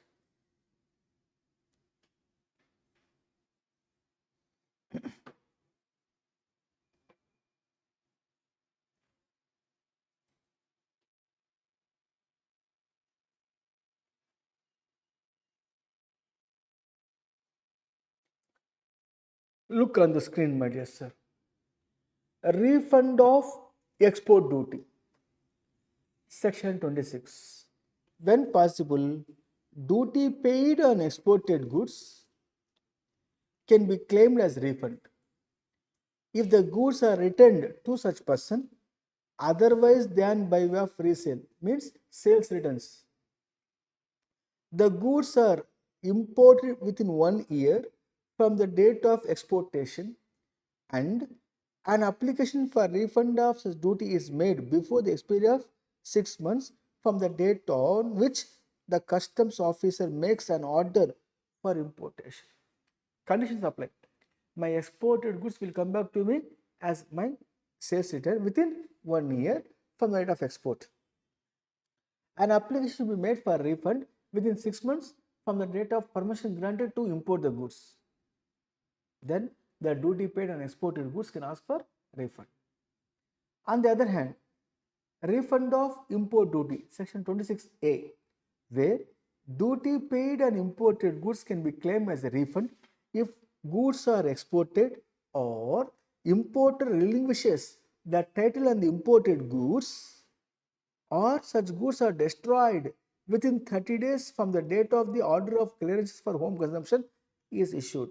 If the officer satisfies the following, goods are found defective, the goods are easily identifiable as imported goods, no drawback claim has been made. In that case, apply for application for the want of refund within 6 months from the relevant date. Relevant is the date of payment of duty. Sir, 3 cases, Amma.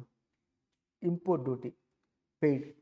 Then I came to know to export the goods from port itself without clearing for home consumption, or duty paid imported goods got destroyed at the dock before clearing for home consumption in such a manner that cannot be able to use a single product, or in the case where in the given case I import the goods, I pay the import duty. When I referred what I imported actually as per bill of entry, A grade quality of basmati rice.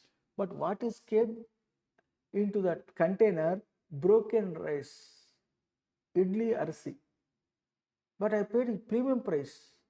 I said it is not my goods. I am relinquishing my technical imported goods.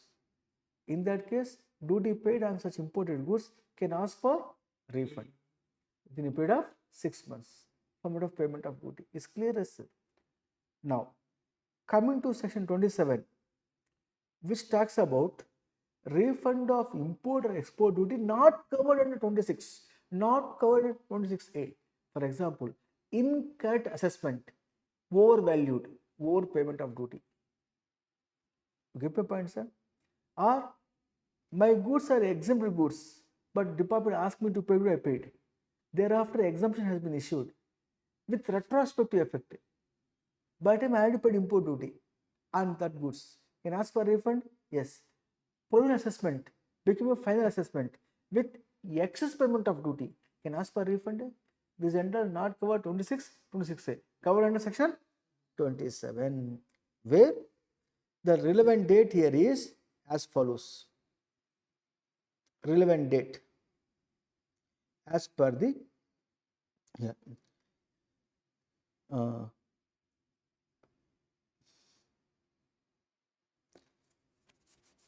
relevant date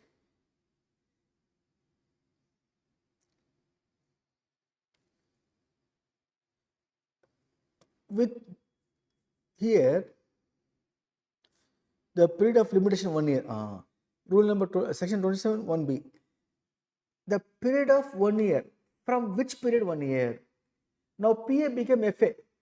From the period of FA 1 year. The court given order. From what of given the order by the court 1 year. Now exempted goods on which I paid the duty, later on notification issued by the government which is exempted from for with retrospective effect. The date of issue of notification from the date 1 year. You get my point, sir? What is relevant date? This question has been asked in the examination. The period of limitation explained under section 27, subsection 1, capital B. The period of limitation in case of exemption by way of notification from the date of issue of notification. Refundable on account of judgment, from of judgment. If it is a provisional assessment, from of final assessment. 3 cases, 1, 2, 3. The exemption notification issued later on with retrospective effect from date of notification 1 year.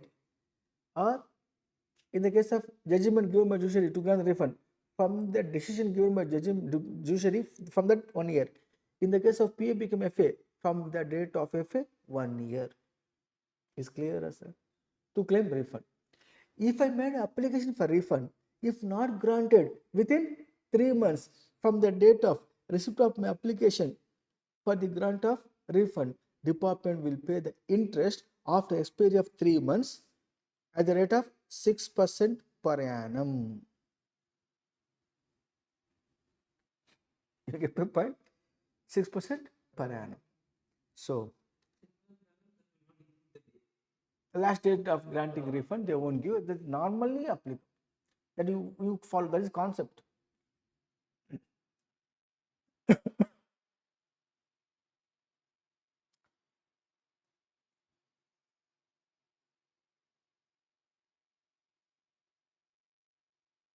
Yes, there is a case laws here, one by one. Narayan Nambiar Melos, a case of a Kerala High Court. In the case of attested Xerox copy of payment proof of tax custom duty, GR7 challan, is enclosed along with the refund claim application. Department granted the refund. Is sufficient. Attested Xerox copy of payment proof. Coming to the BPL Limited, Madras High Court. A case what happened? A chartered accountant given a certificate stating that so and so importer paid the so and so import duty, were not required to pay, entitled to claim refund. with the only one piece of chartered account certificate, the person applied for the want of refund. Commission said, hey BPL, you submit CA certificate, agree. Along with that, payment proof, GR7 challan, at least Xerox copy, attested by the auditor or the officer. You please submit as a proof of payment. Then we proceed. The BPL said, sorry, certificate of sale is sufficient. You proceed to grant the refund. Commissioner rejected refund claim. The matter went to High Court. Madras High Court said, only based on certificate of CA, refund cannot be processed unless it is accompanied with the supporting documents. Correct? You being a CA can certify like that. Unless supporting documents are there, you should not support. I verified the payment proof. We are not required to pay under so and so notification. Like that, you have to give. The moment your signatures and your certificate look by the judiciary should accept. Perfect. Should not question again that. Narayan Nambiar Mello's case, payment proof submitted. Attached Xerox copy of GR7 challan, which is missing in the case of BPL case. Only certificate of CA, not sufficient evidence to carry the refund process. Is clear, my dear? This is what the refund nature. Now please come back. Coming to the concept of a provisional assessment become final assessment with the excess payment. There we will be able to catch with some of a numeric example, preferably.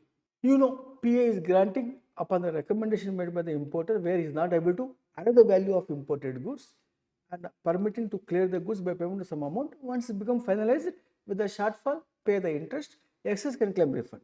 Here, short paid at the name of PA became a finalized. Pay the deficiency along with the interest from the first day of the month in which such duty provisionally assessed. See, PA is granted today. Today what date? 11th August 2025. It became FA on, let us say, 31st October 2025. Number of days interest, how many, from which date now? In which month PA granted? 11th August. That day, 1st August 2025 to the date of P became FA for that number of days. Not only PA, when you paid, PA became FA on 31st of October and paid on 31st October. If so, from the 1st of August to 31st October. So PA became FA on 31st October but paid on 31st December 2025. Then from 1st August to 31st December. Get my point, sir? So many number of days. That time interest is 15% per annum. But PA became FA then from the month in which PA granted, from that day, first day onwards. Number of days delay. Is clear as sir? Now, if you paid excess payment, PA became FA with excess payment, ask for refund by applying refund within 3 months department will grant. If not, 6% interest per annum after the 3 months of expiry, they will pay to you. From the first day of the after expiry of 3 months till the rate of payment, they pay the interest at the rate of 6% per annum along with the refund amount. Is clear, my dear friends?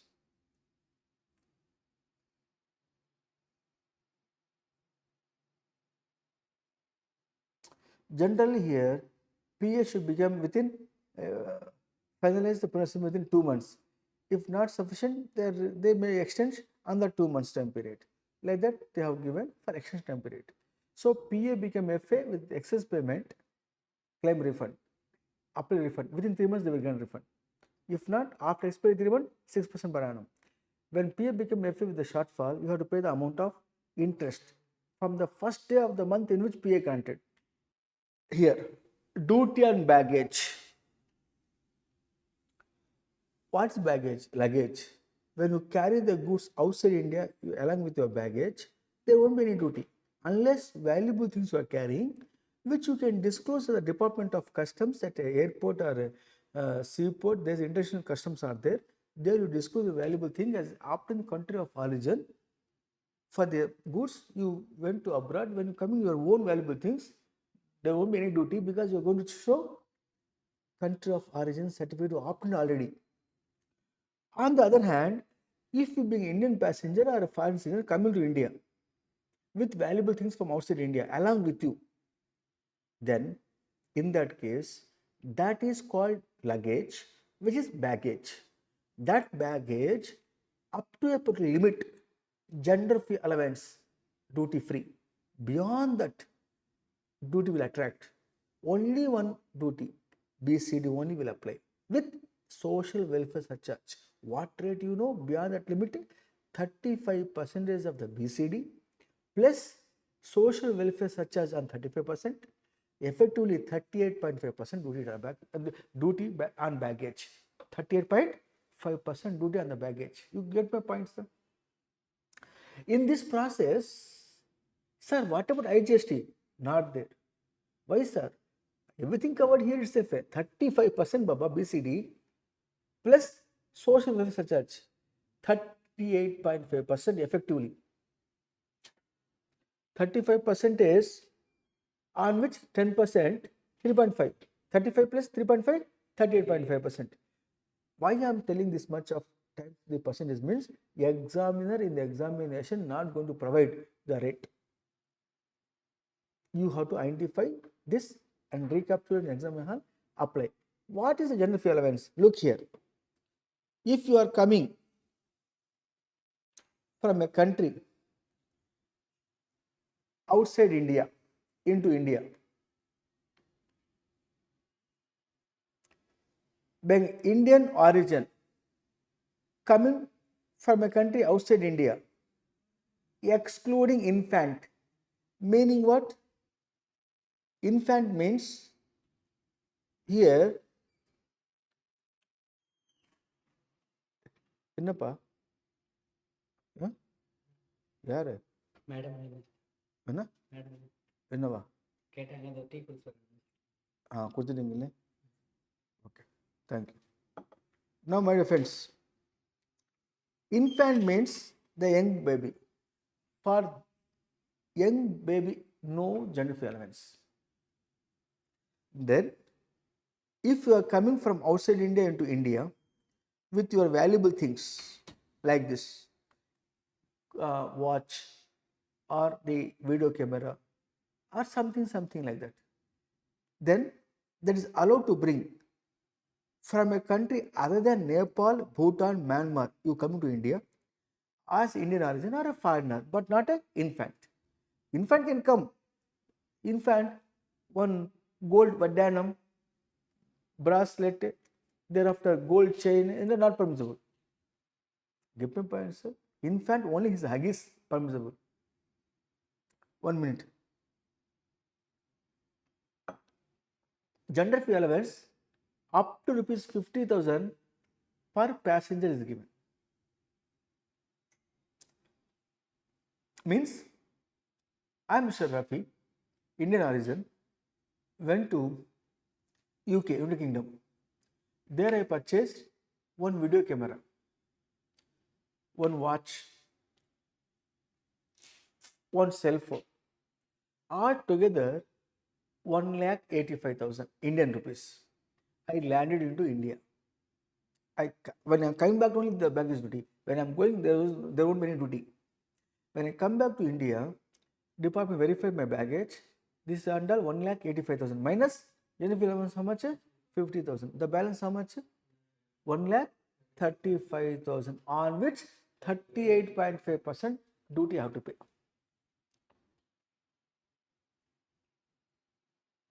If I'm a tourist of foreign origin, which is excluding infant, coming to India, other than Nepal, Bhutan, Myanmar, this general fee allowance is only 15,000, not 50,000 for a foreign tourist. If a passenger of Indian origin or a foreigner or a tourist coming to India from Nepal, Bhutan, Myanmar, By air, only 15,000. By land route, no general fee allowance. Through sea, no route. You get my point, sir? By air only coming, general fee allowance how much? 15,000. For whom? For Indian origin or foreign citizen or tourist. You get my point? From the country called Nepal, Bhutan or Myanmar. Is clear, as sir?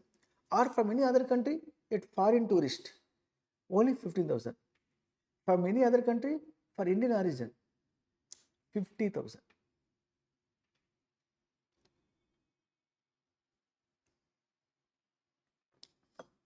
Further, my sir, here, Indian passenger who has been residing abroad over 1 year, anywhere from any country coming to India, for a gentleman, gold jewelry 20 grams worth value not exceeding 50,000 free from custom duty in addition to GFA.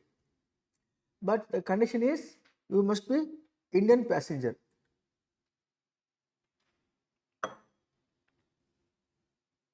Stay abroad more than 1 year.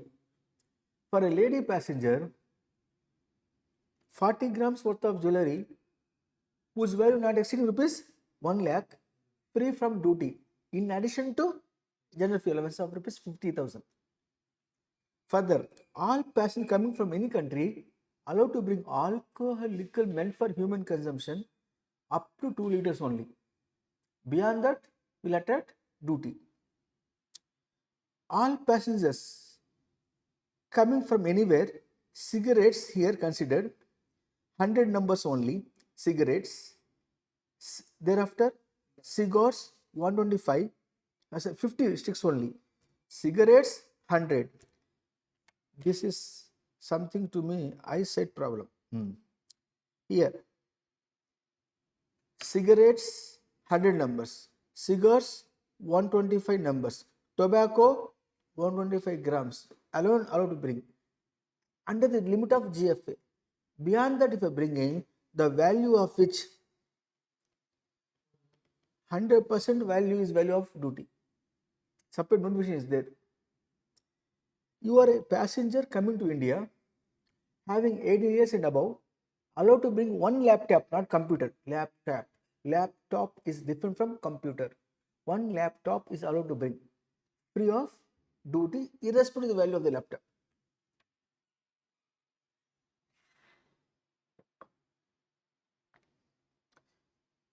But if you are bringing annexer 1 products which is not allowed to bring, which is 100% value of the goods is value of the duty if it is belongs to firearms or bullets, gun. These are I will show you here. Look here, firearms, annexer 1. The value of the firearms is the value of duty if you have license to bring. Further, bullets allowed to bring maximum how much? 50 cartridges. If exceeded, full value is value of see, I am bringing here 60 whose value 6 lakhs. Divide 2 parts. Allowed to bring how much? 50 means bullets, which is 5 lakhs. Balance 1 lakh. 1 lakh 100% duty. This is with the gender fee allowance.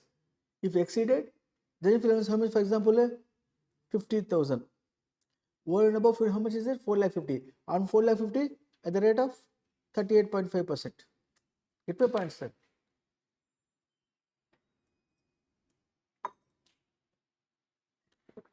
Like that, cigarettes allowed to bring 100.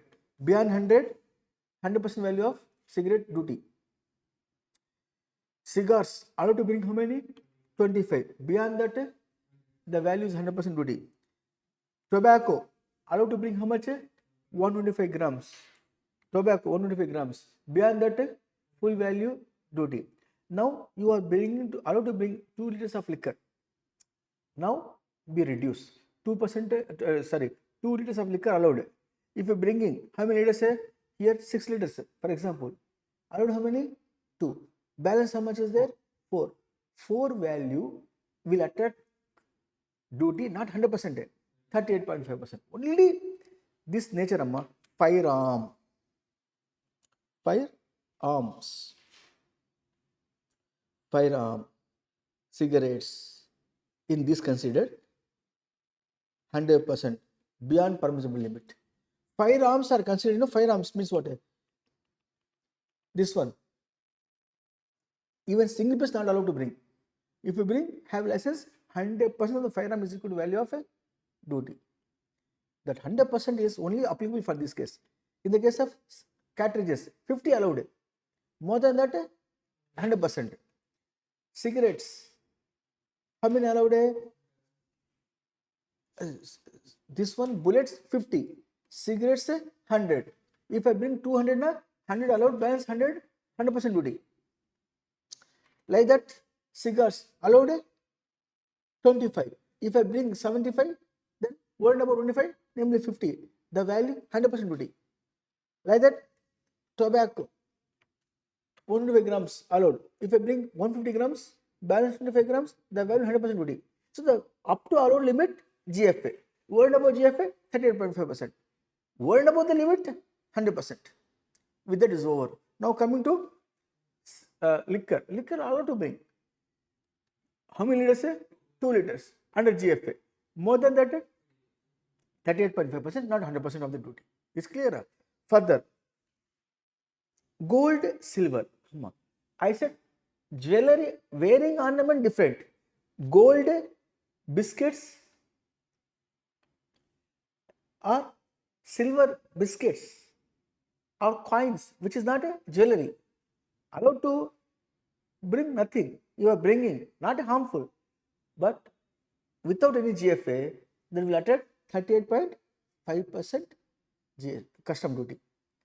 Then if you bring in the LCD, LED, plasma TVs, that is no GFA, the value on which 38.5% custom duty.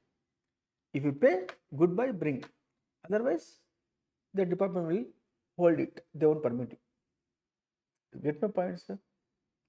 If you are a resident of Indian residing abroad and coming to India after 3 months before 6 months, household articles up to rupees 60,000 can be bring.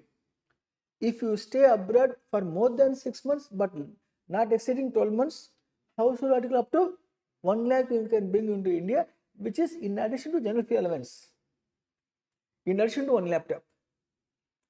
If you stay abroad more than 1 year but not exceeding 2 years, 2 lakhs of household articles bring to India without payment of import duty, namely the baggage duty.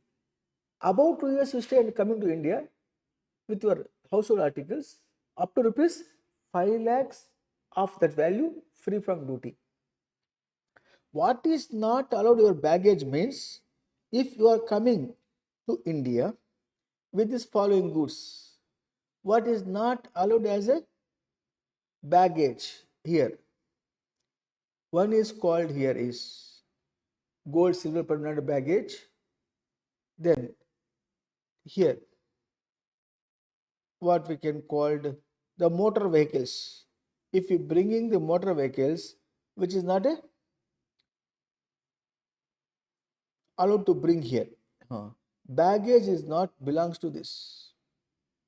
Baggage is not applicable to the goods. What are the goods? One, motor vehicles, not baggage. Goods coming, alcohol is not a baggage. Goods coming through courier channel, not a baggage. If the goods coming through courier, you have to pay import duty. You have to pay import duty, where the postal department will be submit the parcel before handing over to the recipient in India to Department of Customs. After clearing the customs, that parcel will be delivered to the importer in India. Is clear, sir? Now, you understood this particular general fee allowances and this one particular, the main content. We'll have a problem, one or two problem, which gives a clarity. Yes, somebody read Amma, please, my dear friends. Only one question will work out to have computation pattern. Yeah. Priya, an Indian resident, returned to India from a visit to Singapore after 3 months. She was carrying the following items: personal effects 80,000 rupees, laptop computer 65,000, jewelry 30 grams purchased in Singapore 85,000, portable speaker system 55,000. Compute the customs duty payable by Priya under the baggage rules 2016 with appropriate explanations. Now, when you say personal effects, as well as personal effects and travel souvenir, these are called as bona fide baggage, which never going to attract duty of customs. So, no duty. Laptop computer, not laptop. Therefore, taxable. How much taxable? 65. Weight. Jewelry, 30 grams. Purchase in Singapore. How much? 85. So, also taxable.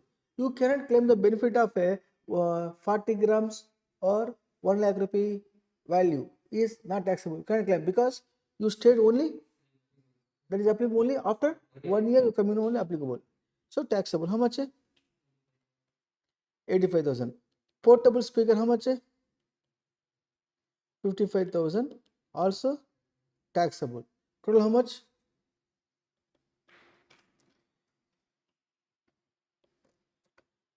2 lakh? 5,000? 50,000? 2 lakh? 5,000. Minus general fee allowance. See, Indian origin, Indian resident. How much? Coming from uh, Singapore, either in Nepal, Bhutan, Myanmar. Therefore, 50. Balance 1 lakh 70. Then baggage duty 38.5% on this. 1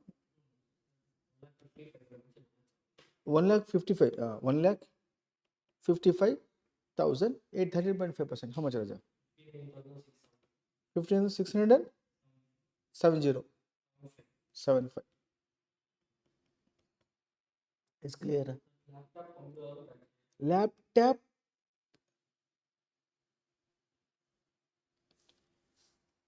Laptop computer is a laptop. Laptop computer na laptop. I thought the computer. Computer not allowed. Laptop allowed. Is laptop only na? Laptop computer. That fellow should not say laptop enough. So the intention is a laptop, correct? If intention laptop, then one laptop fully free from duty. If there is a case, I am not going to take up 65,000. Then the balance only will take up. How much comes, Raja? 1 lakh 40 is right answer. Then 50,000. Balance 90,000. On which 38.5% is equal to 34,650 is to be, because the laptop is there. I ignore that and see the computer. If it's a computer, taxable. Is clear, as sir? So, in the given case, 34,650 is clear. With this, the baggage is concluded.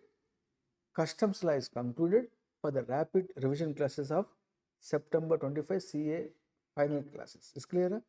We are left over only with one topic called what? Foreign Trade Policy, FTP 2023. If I cover that, syllabus will get over.